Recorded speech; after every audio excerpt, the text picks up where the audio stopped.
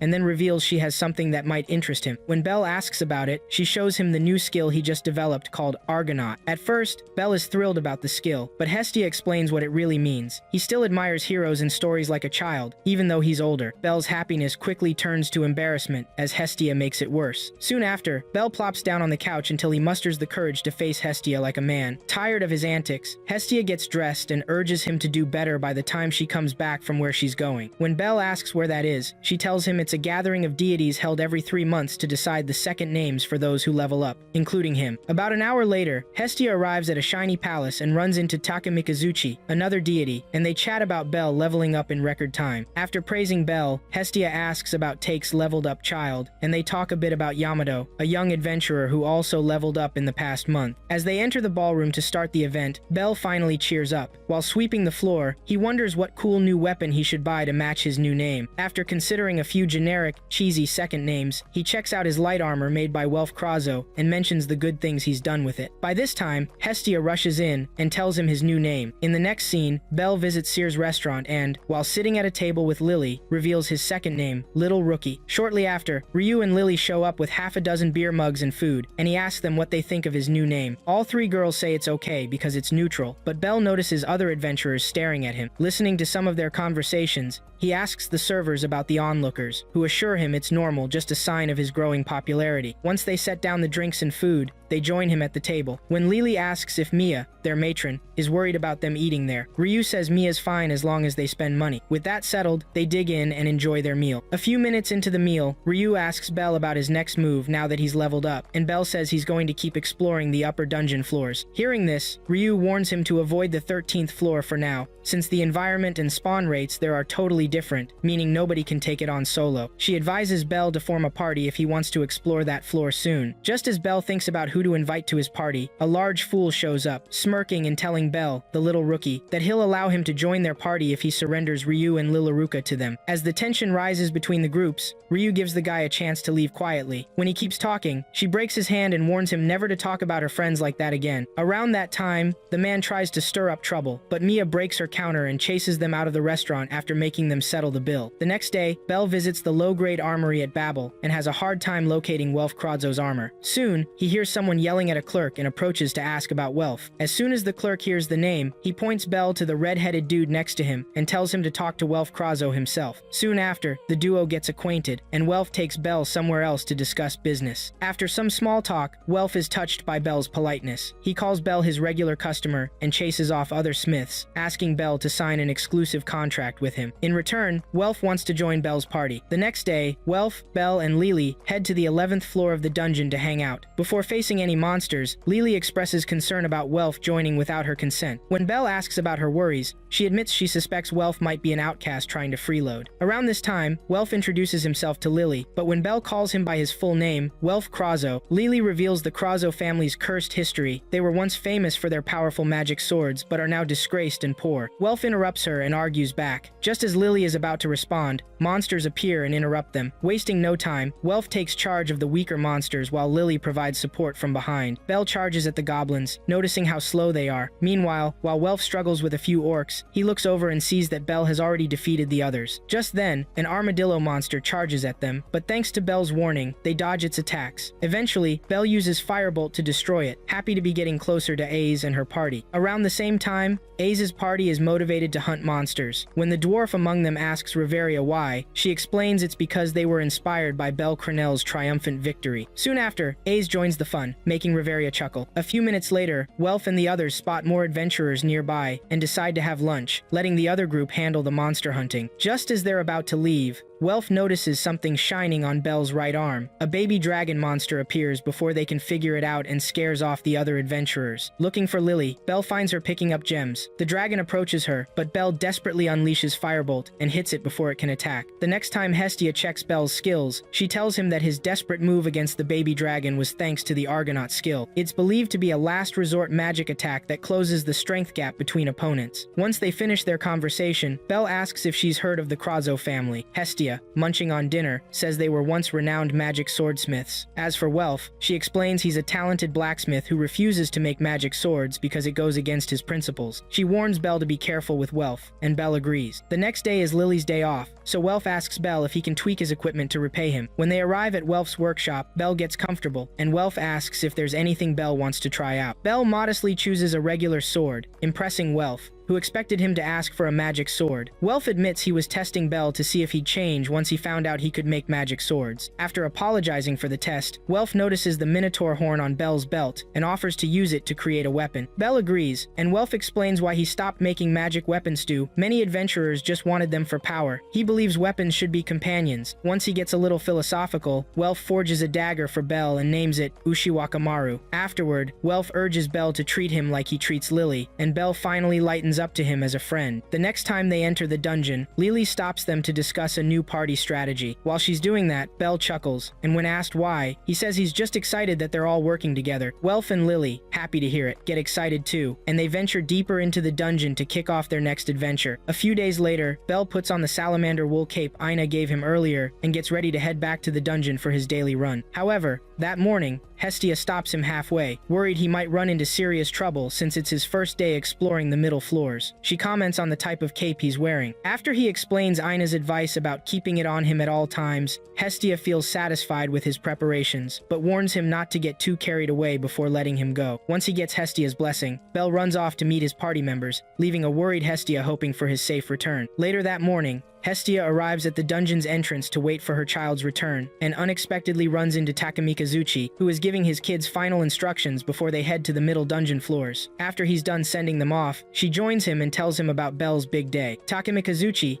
sensing her worry, urges her not to stress, reminding her that all they can do now is wait and hope. Realizing he's right, Hestia calms down a bit, but then a mini earthquake hits, and they both worry it's a bad omen. A few meters away, a blonde deity, later known as Hermes, and his assistant, Asfi, watch the anxious Hestia and Takemikazuchi, curious about what fate has in store for their children. Meanwhile, Bell and his party encounter some hellhounds on the middle floor of the dungeon and engage them. For their first battle of the day, the trio works together well, following Lily's strategy until they finally take down the first wave of monsters. After regrouping and discussing how impressive their first battle was, they are attacked by 3 white rabbit monsters, which Bell calls Almirage. To avoid getting killed, Bell and his team react quickly and do what they need to do. Elsewhere, Hermes and Asfi discuss the little rookie while shopping in the market square. Asfi tells Hermes that other adventurers are skeptical about little rookie, many thinking he's just lucky because of the Loki familia. Upon hearing these harsh rumors, Hermes expresses a desire to meet the little rookie everyone's been talking about, making Asfi a little jealous as she fears he'll cause trouble again. To ease her mind,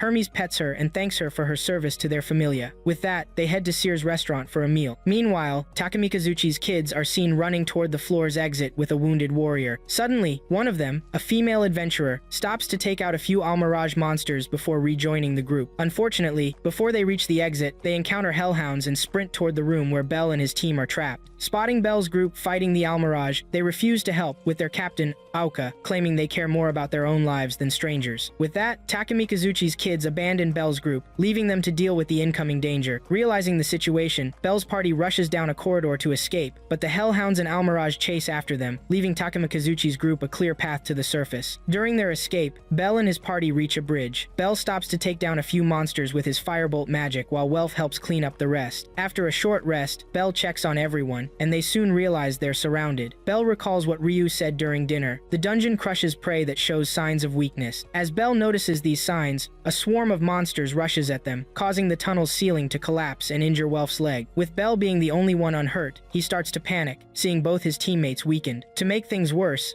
a hellhound appears and shoots fireballs at him. A few hours later, Hestia rushes to the guild to check if Bell has returned. Sadly, he hasn't. Desperate, she quickly creates and submits a quest offering a reward for anyone who can help find Bell and his party. As Aina and others rush to process the quest, Takemikazuchi arrives and urges Hestia to listen to his children's report. Meanwhile, Bell drags Welf's injured body through the dungeon while the group complains about being lost. Bell silently thanks the salamander wolf for saving them from the hellhound's fire, and Welf offers prayers for Aina. They soon reach another dead end and hear monsters screeching from behind. Knowing that his injured body would slow them down, Welf suggests they leave him behind. Bell refuses to abandon him. Thinking quickly, Lily suggests they head for the 18th floor safe zone where monsters don't spawn. If they're lucky, they might find high-level adventurers there to help them get back to the surface. Bell asks how they'll get there, and Lily proposes using dungeon rifts. When Welf mentions the Goliath boss, Lily reassures him that the Loki Familia should have already defeated it, and they have time before it respawns. With few options, Bell decides they will go deeper into the dungeon. After hearing Takemikazuchi's children recount everything, Hestia promises them that if Bell's party doesn't return alive, she will hold a grudge but will still try not to hate them. She then asks them to help recover Bell's party, and they pledge their loyalty to her cause. Soon after, Take and Hephaestus gather a small team of 3 adventurers for the rescue mission. Knowing 3 won't be enough, they lose hope until Hermes shows up with Asfi, offering his help. Though Hephaestus calls Hermes out for pretending to be Hestia's friend, Hermes insists on joining the effort. Hestia gratefully accepts all the help she can get and immediately begins strategizing. Later, Hermes secretly tells Asfi that he plans to join the expedition incognito. When Asfi protests, saying gods aren't allowed in dungeons, Hermes instructs her to protect his identity. Overhearing their conversation, Hestia insists on coming along as well, determined to help Bell herself. Hermes and Asfi try to talk her out of it, but Hestia stands her ground. Hermes reluctantly agrees. Feeling her connection with Bell, Hestia is convinced he's still alive. Before leaving, Hephaestus asks Hestia to deliver a message to Welf, which she promises to do. Getting ready for the mission, Hermes asks Asfi if she can protect both him and Hestia. When she says she can't guarantee it, Hermes decides to bring one more person. Meanwhile, Bell's party walks through a strange dungeon floor. Welf complains about the awful-smelling pouch Lily is carrying, but she reminds them it's their only protection against monster detection. Just as she finishes explaining, a hellhound appears. Welf quickly strikes back with a wicked spell that rebounds grounds the Hellhound's fireball, killing it. Lily praises his attack, but Bell asks if he's okay. Welf reassures him. Around this time, a cloaked deity observes Hermes meddling with Bell and warns him not to interfere with the fate of her plaything. Suddenly, the stench pouch loses its effect, and a minotaur appears. Without hesitation, Bell draws his dagger and short sword, severing the minotaur's hands and killing it quickly. 3 more minotaurs soon show up, but Bell unleashes his second skill, Argonaut, slicing them apart. After finishing the battle, Bell collapses to rest, leaving Lily and Welf worried about his condition. As night falls, Hestia's rescue party prepares to enter the dungeon. Just as they're about to start, Hermes' third team member appears in a flashy outfit. While Hestia wonders who she is, Hermes tells her not to worry, even though he knows it's actually Ryo in disguise. With everything ready, the party enters the dungeon, determined to find and save Bell and his team. A few minutes after entering the dungeon, Hestia's party runs into some monsters, but Ryo and Asfi take them out quickly, leaving Oka and the other kids of Takamikazuchi amazed at their impressive skills. Shortly after, they reach the first collapse that trapped Bell and his party deeper in the dungeon. While they assess the damage, Hestia spots Bell's knife lodged in a rock and instantly recognizes it. They eventually climb to the top of the collapse and discover gems from the monsters the trio killed, along with potion test tubes and other supplies they used to survive. Putting 2 and 2 together, Asfi realizes that Bell and his party have likely given up on heading back to the surface. If anything, she suspects they've gone deeper to reach the safe zone on the 18th floor. Although it sounds unbelievable, since no sane person would take such risks for safety, Asfi explains the intra-floor rifts they can use to access the lower floors, and Ryo quickly backs her up. Once the others agree, Hestia and Hermes lead the team down to the lower floors in record time. After taking out so many monsters using his return magic, Welf finally collapses from exhaustion. Bell tries to wake him up, but soon realizes that Lily has also passed out. Left with no choice, he takes the heavy bag off Lily's back and drags both of his comrades across the hard dungeon floor, determined to make it to the 18th floor. Eventually, he reaches the rift between the 16th and 17th floors and jumps through without hesitation. After a long fall, Bell lands on the 17th floor. Meanwhile, Hestia asks Hermes to cut the nonsense and tell her why he's so eager to help Bell. Realizing she won't be fooled, Hermes admits that someone asked him earlier to check on Bell, but he reveals that he came on this expedition because he's also curious to see if Bell can bear the burdens of this era on his own. Around this time, Bell finally arrives at the notorious Wall of Sorrow on the 17th floor. For a moment, he freezes, holding his 2 unconscious comrades. Remembering what Lily said about Loki's familia defeating the gigantic floor boss, he decides to just make a run for it. Unfortunately, as he gets closer to the rift, the formidable floor boss wakes up with a vengeance and targets the intruder, aka Bell and his buddies. Seeing this, Bell screams his lungs out and sprints toward the rift, just barely making it through before being crushed by the boss's massive fists. After falling through the rift, Bell finds himself lying on soft grass in front of another adventurer. He pleads with whoever is there to save his comrades first before helping him, then passes out. When he finally comes to, he sees Aiz sitting nearby, asking if he's okay. With his usual startled expression, he asks her what she's doing there, and she explains that her familia is resting nearby after their expedition. Just then, Bell remembers his friends and accidentally buries his head in her chest while asking about them. Soon enough, he finds both of them resting beside him and calms down. Aiz reassures him that Rivera's team is working hard to ensure they heal quickly. After confirming that he can walk, she urges him to go see her commander with her so they can discuss their situation, and Bell complies. In the commander's tent, Bell receives praise from both the dwarf and the commander for escaping the 17th floor boss monster and making it there on his own. Once they get past the small talk, the commander informs Bell that several of their members were poisoned by monsters. Consequently, they've sent their fastest member to the surface to get the antidote and will wait for its arrival. With that, the meeting wraps up, and Bell meets the Amazon twins, Tioni and Tiona, who excitedly swarm around him because he's the Argonaut kid. For a few moments, they tease Bell about his fight with the Minotaur, and then one of them hugs his arm tightly, while the other pushes her chest close to his face, making him blush. Eventually, they settle down, and Bell goes for a walk with Aiz to explore the woods near their campsite. They eventually find a spot filled with glowing crystals. Aiz explains that while the lights are beautiful, when they dim, night will fall on that floor. In some unrelated news, she also mentions that many adventurers call the floor they're on an under-resort paradise, which is a fitting name for such a strange place. By nightfall, Welf and Lily finally wake up in Bell's arms. After checking on them to make sure they're okay, Bell smiles and feels at ease. Once they're up, the duo apologizes for being burdens to Bell, but he, being humble, quickly finds a way to turn it around and takes the blame instead. They all agree that they needed each other to make it down here, so they should be grateful to one another. Just then, Ayaz Wallenstein walks into their tent and invites them to dinner with the rest of the group. After a well-deserved opening speech from their commander directed at Bell's party, the feast finally begins, and everyone digs in. During the meal, Aiz gives Bell Bell some dungeon fruit to try, but once he bites into it, he realizes it's too sweet for him, so Lily asks for a bite, and Welf snatches it from her. While they argue, the Amazon twins appear again to ask Bell how he achieved all his S-rank abilities in the first place. At this point, Bell starts sweating because he knows he's being pressured to reveal his secrets. Thankfully, before he says anything, the entire group hears Hestia's familiar screams coming from the rift, and Bell rushes over to see her. When Hestia finally spots her beloved Bell, she hugs him tightly and stretches his face to confirm it's really him. Eventually, they share a moment, and Bell apologizes for making Hestia worry. Before anything romantic can happen, Lily pulls Hestia off him and somehow ends up in a fight with her. Soon, Ryu, Hermes, Asfi, and the others arrive, and Hermes introduces himself to Bell, claiming he's only there to help his friend Hestia. After that, Take's kids, the ones who left them to face more monsters, show up looking sad and foolish, but they still spend the rest of the evening begging and apologizing to Bell and his team for abandoning them. After letting his girls apologize to the three for so long, Aoka, the team captain, tells Bell and Welf they should blame him for giving the order to protect themselves, even though he doesn't think he did anything wrong. Welf, who disagrees, argues with him, but eventually, Bell steps in and offers a few points to restore peace. Unable to refuse Bell's wishes, they all make up before Asfi explains their next move. First, the next day will be their day off, as they have to wait for the Loki Familia to defeat the Goliath floor boss before leaving. With that settled, everyone heads to their quarters for the night, and Hestia gives Welfheft's gift along with a message for him. Later that night, Bell visits the glowing crystals again, with Aze, and asks her why she's there with him. After saying she just happened to follow him, Aze asks Bell if he sees her as a bother. By now, Bell is nervous, and tells her he's happy to see her. Once they get past his anxiety, she makes sure to ask if he has a free day the next day before inviting him to explore the dungeon town with her. Without hesitation, he agrees, dreaming of what the date will be like. Just then, Hestia shows up, extremely jealous, and scolds Bell and Aze for going out behind her back. Every attempt Bell makes to calm his goddess is in vain, as Hestia isn't naive. In another part of the dungeon, Welf is left with the gift from Hef, reflecting on her final message about balancing his friends with his pride and refusing to create weapons that might save them one day. Realizing he's in a tough spot, Bro crashes and berates himself for being so foolish. The next day, Bell, Hestia, Aiz, and the rest of their party take a long walk to the dungeon in town. Hestia complains about the distance before they even get halfway, and Bell has to push her along. Eventually, their supposed private outing turns into a big group excursion, and soon enough, they discover a garden of crystals, with several peaceful monsters lounging around, enjoying the morning breeze. While they admire the scenery, Hermes whispers something and smirks slyly. When they finally reach the adventurer-made town, the group makes their way to one of the shops and quickly realizes how pricey everything is. Lily, needing a new bag, groggily purchases a 20-cake Valius rag bag, and understands why Aze's group is camping in the forest. Bell asks about Hestia, and Aze points to her as she buys some perfume at a nearby stall. As Bell moves to join her, he accidentally bumps into the troublemakers from the restaurant the night before. When Mord, the leader of the three idiots, recognizes him, he tries to bully Bell for the mistake. However, one of his guys points to Aze and her crew, causing them to leave with their loser friends. Shortly after, Hestia shows up with her new expensive perfume and asks Bell for his opinion after dousing herself in it. While Bell takes in the scent, Lily tries to make Hestia feel guilty for buying such a luxury. Defending herself, Hestia insists that no man would ever want a girl who smells like sweat, so boosting her lady power is key. Around this time, Aiz checks her blouse for any sweat smell, but soon, the Amazon sisters ask Hestia if she plans to take a dip in the lake soon. After she confirms, the other girls join in on the fun and head back to camp to prepare. At that moment, Hermes secretly meets with Bell, enticing him back to the camp to discuss something private. When the surface crew returns to the 18th floor with the antidotes for the poison, Beat, part of that crew, spots Bell in their camp and freaks out, asking his commander why Bell is there. Not long after, Hermes pulls Bell away from the camp area and leads him to a hiding spot so he can peek at the ladies taking their dip. Just as Bell is about to shout, Hermes covers his mouth, telling him that peeking is part of manhood, something his grandpa used to say. Hearing this, Bell gets nervous and suggests they leave the trees. Unfortunately, before he can do that, Hermes makes him trip, and he falls straight into the pool. Instead of scolding him for being a peeping Tom, the girls invite him to join them for a swim, with Hestia showing off her bare chest and calling him bold. Soon, Bell turns and bolts when he sees Aze's unclothed body too. After running for a long time, he stops and realizes he's lost. Luckily, he hears water flowing nearby and decides to check it out, but freezes when he spots Ryu bathing alone. Ryu, being sharp, senses someone behind her and throws a knife in Bell's direction. Fortunately, she misses, and Bell quickly kneels to beg for her forgiveness. A few minutes later, after getting dressed,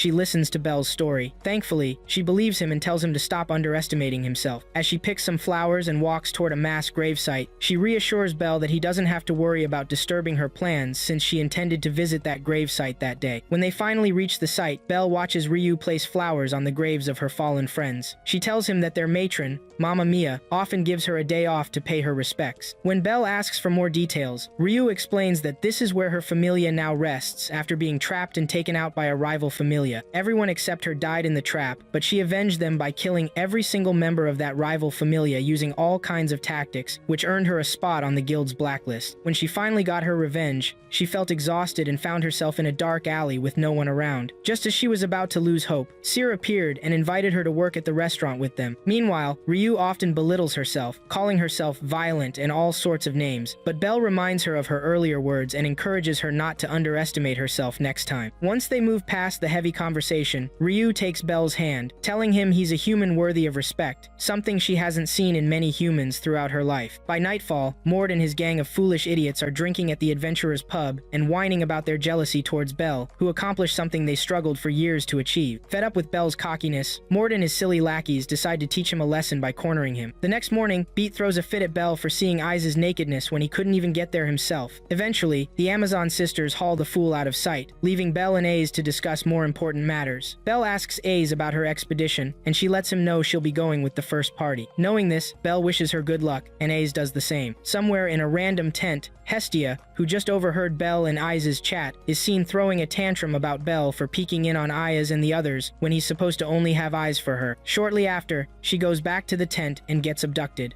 A few minutes later, when Belle enters the tent, he finds a note from the abductors and immediately rushes into the woods to figure out where Hestia is. Meanwhile, Hestia comes to, finds herself tied up, and threatens to take out her abductors if they don't let her go. Eventually, Belle makes it to the agreed meeting spot and finds Mord waiting, who points him to yet another secret location, assuring him that his deity is fine. When Belle asks what Mord wants, he says he just wants a one-on-one fight with no interruptions. If Mord wins, Belle will have to surrender all his gear. But if Belle wins, Mord will release the deity. With the plan set, Mord, after telling Belle this will be a fight to the death, breaks one of the crystals, temporarily blinding Belle, and then vanishes using some magic trick. Before Belle can figure out where he is, the jerk uses his unfair advantage to beat the crap out of Belle for several minutes until he passes out. Nearby, Asfi, knowing Hermes helped these fools plan the whole thing, asks the deity if he has a grudge against Belle Cranel. Hermes responds that he thinks Belle lacks enough experience with the darker side of people. That's why Hermes set up this match to show Belle the dark side of humanity so he can mature. As he keeps babbling about enjoying the fight, Welf Take's children arrive at the secret location and take down Mord's men before rescuing Belle and Hermes. Meanwhile, Hestia is ignored by her captors, who rush to join the fight. Once they're gone, an Almirage monster shows up and morphs back into Lily, who cuts the ropes off her hands and enjoys the strong smell of the perfume Hestia bought earlier to help her track. While Lily rescues Hestia, Welf and the others soon dominate the defenseless buffoons. Unfortunately, in all the chaos, Welf loses the gift Hef gave him and gets overpowered by a strong adventurer. Luckily, before anything bad happens to him, Ryo knocks the guy out and continues to take down the rest of the idiots chasing them. On the other hand, Belle soon figures out how to sense Mord's animosity towards him. After watching him dodge his attack, Mord tries to hit Belle again, but Belle dodges it perfectly. After a few dodges, Mord starts getting sloppy. Realizing this, Belle crushes some crystal dust and blinds the fool with it. Then, he breaks Mord's sword and kicks him out of his invisibility spell. As the fool attacks again, Hestia shows up and tells everyone to stop fighting. When they ignore her, she unleashes her deity powers and forces everyone to listen. Once she gets everyone to halt, she walks through the crowd and clings to Belle, relieved he's okay. Just as she's about to relax, an explosion occurs, and soon after, a gigantic monster descends upon them as darkness fills the area. Around that time, Hermes tells his assistant, Asfi, that the dungeon, which is out to get them, must have blocked their only escape route and trapped them with the boss of the 18th floor. Almost immediately, the floor boss roars as loud as it can, grabbing the attention of Belle and every adventurer hanging out in that area. In response to the roars, other monsters nearby become super aggressive and start attacking the adventurers in town. With no time to waste, Belle instructs his men to help the adventurers, but Ryo stops him, asking if he really plans to use his party to help those bastards. When Belle replies yes, she calls him a bad leader, but then appreciates his choice. Shortly after, Ryo joins Belle and the others to save as many as they can, and together, they do their best to protect the weaker adventurers. Somewhere on the battlefield, Mord, the jerk who tricked Belle earlier, gets tossed around and surrounded by a bunch of minotaurs. Luckily for him, right before they can rip off any of his arms or legs, Belle shows up and saves him by taking down the minotaurs, giving Lily some time to drag the fool to safety. Meanwhile, Asfi rushes over to the nearby adventurer town and warns the town leader, Maurice, about the danger ahead, urging him to gather all the weapons and people he can find to fight the boss monster together. At first, Maurice suggests they all just run away through the rift, but Asfi informs him that the dungeon has already blocked the rift, trapping them with the boss. Realizing they have no choice, Maurice sucks it up and orders his men to gather all the weapons and soldiers they can find to work together and take down the boss. Almost immediately, everyone jumps into action, and at that moment, Take's children, Aoka, and the two girls team up to immobilize the floor boss. When their plan fails, they make a break for safety.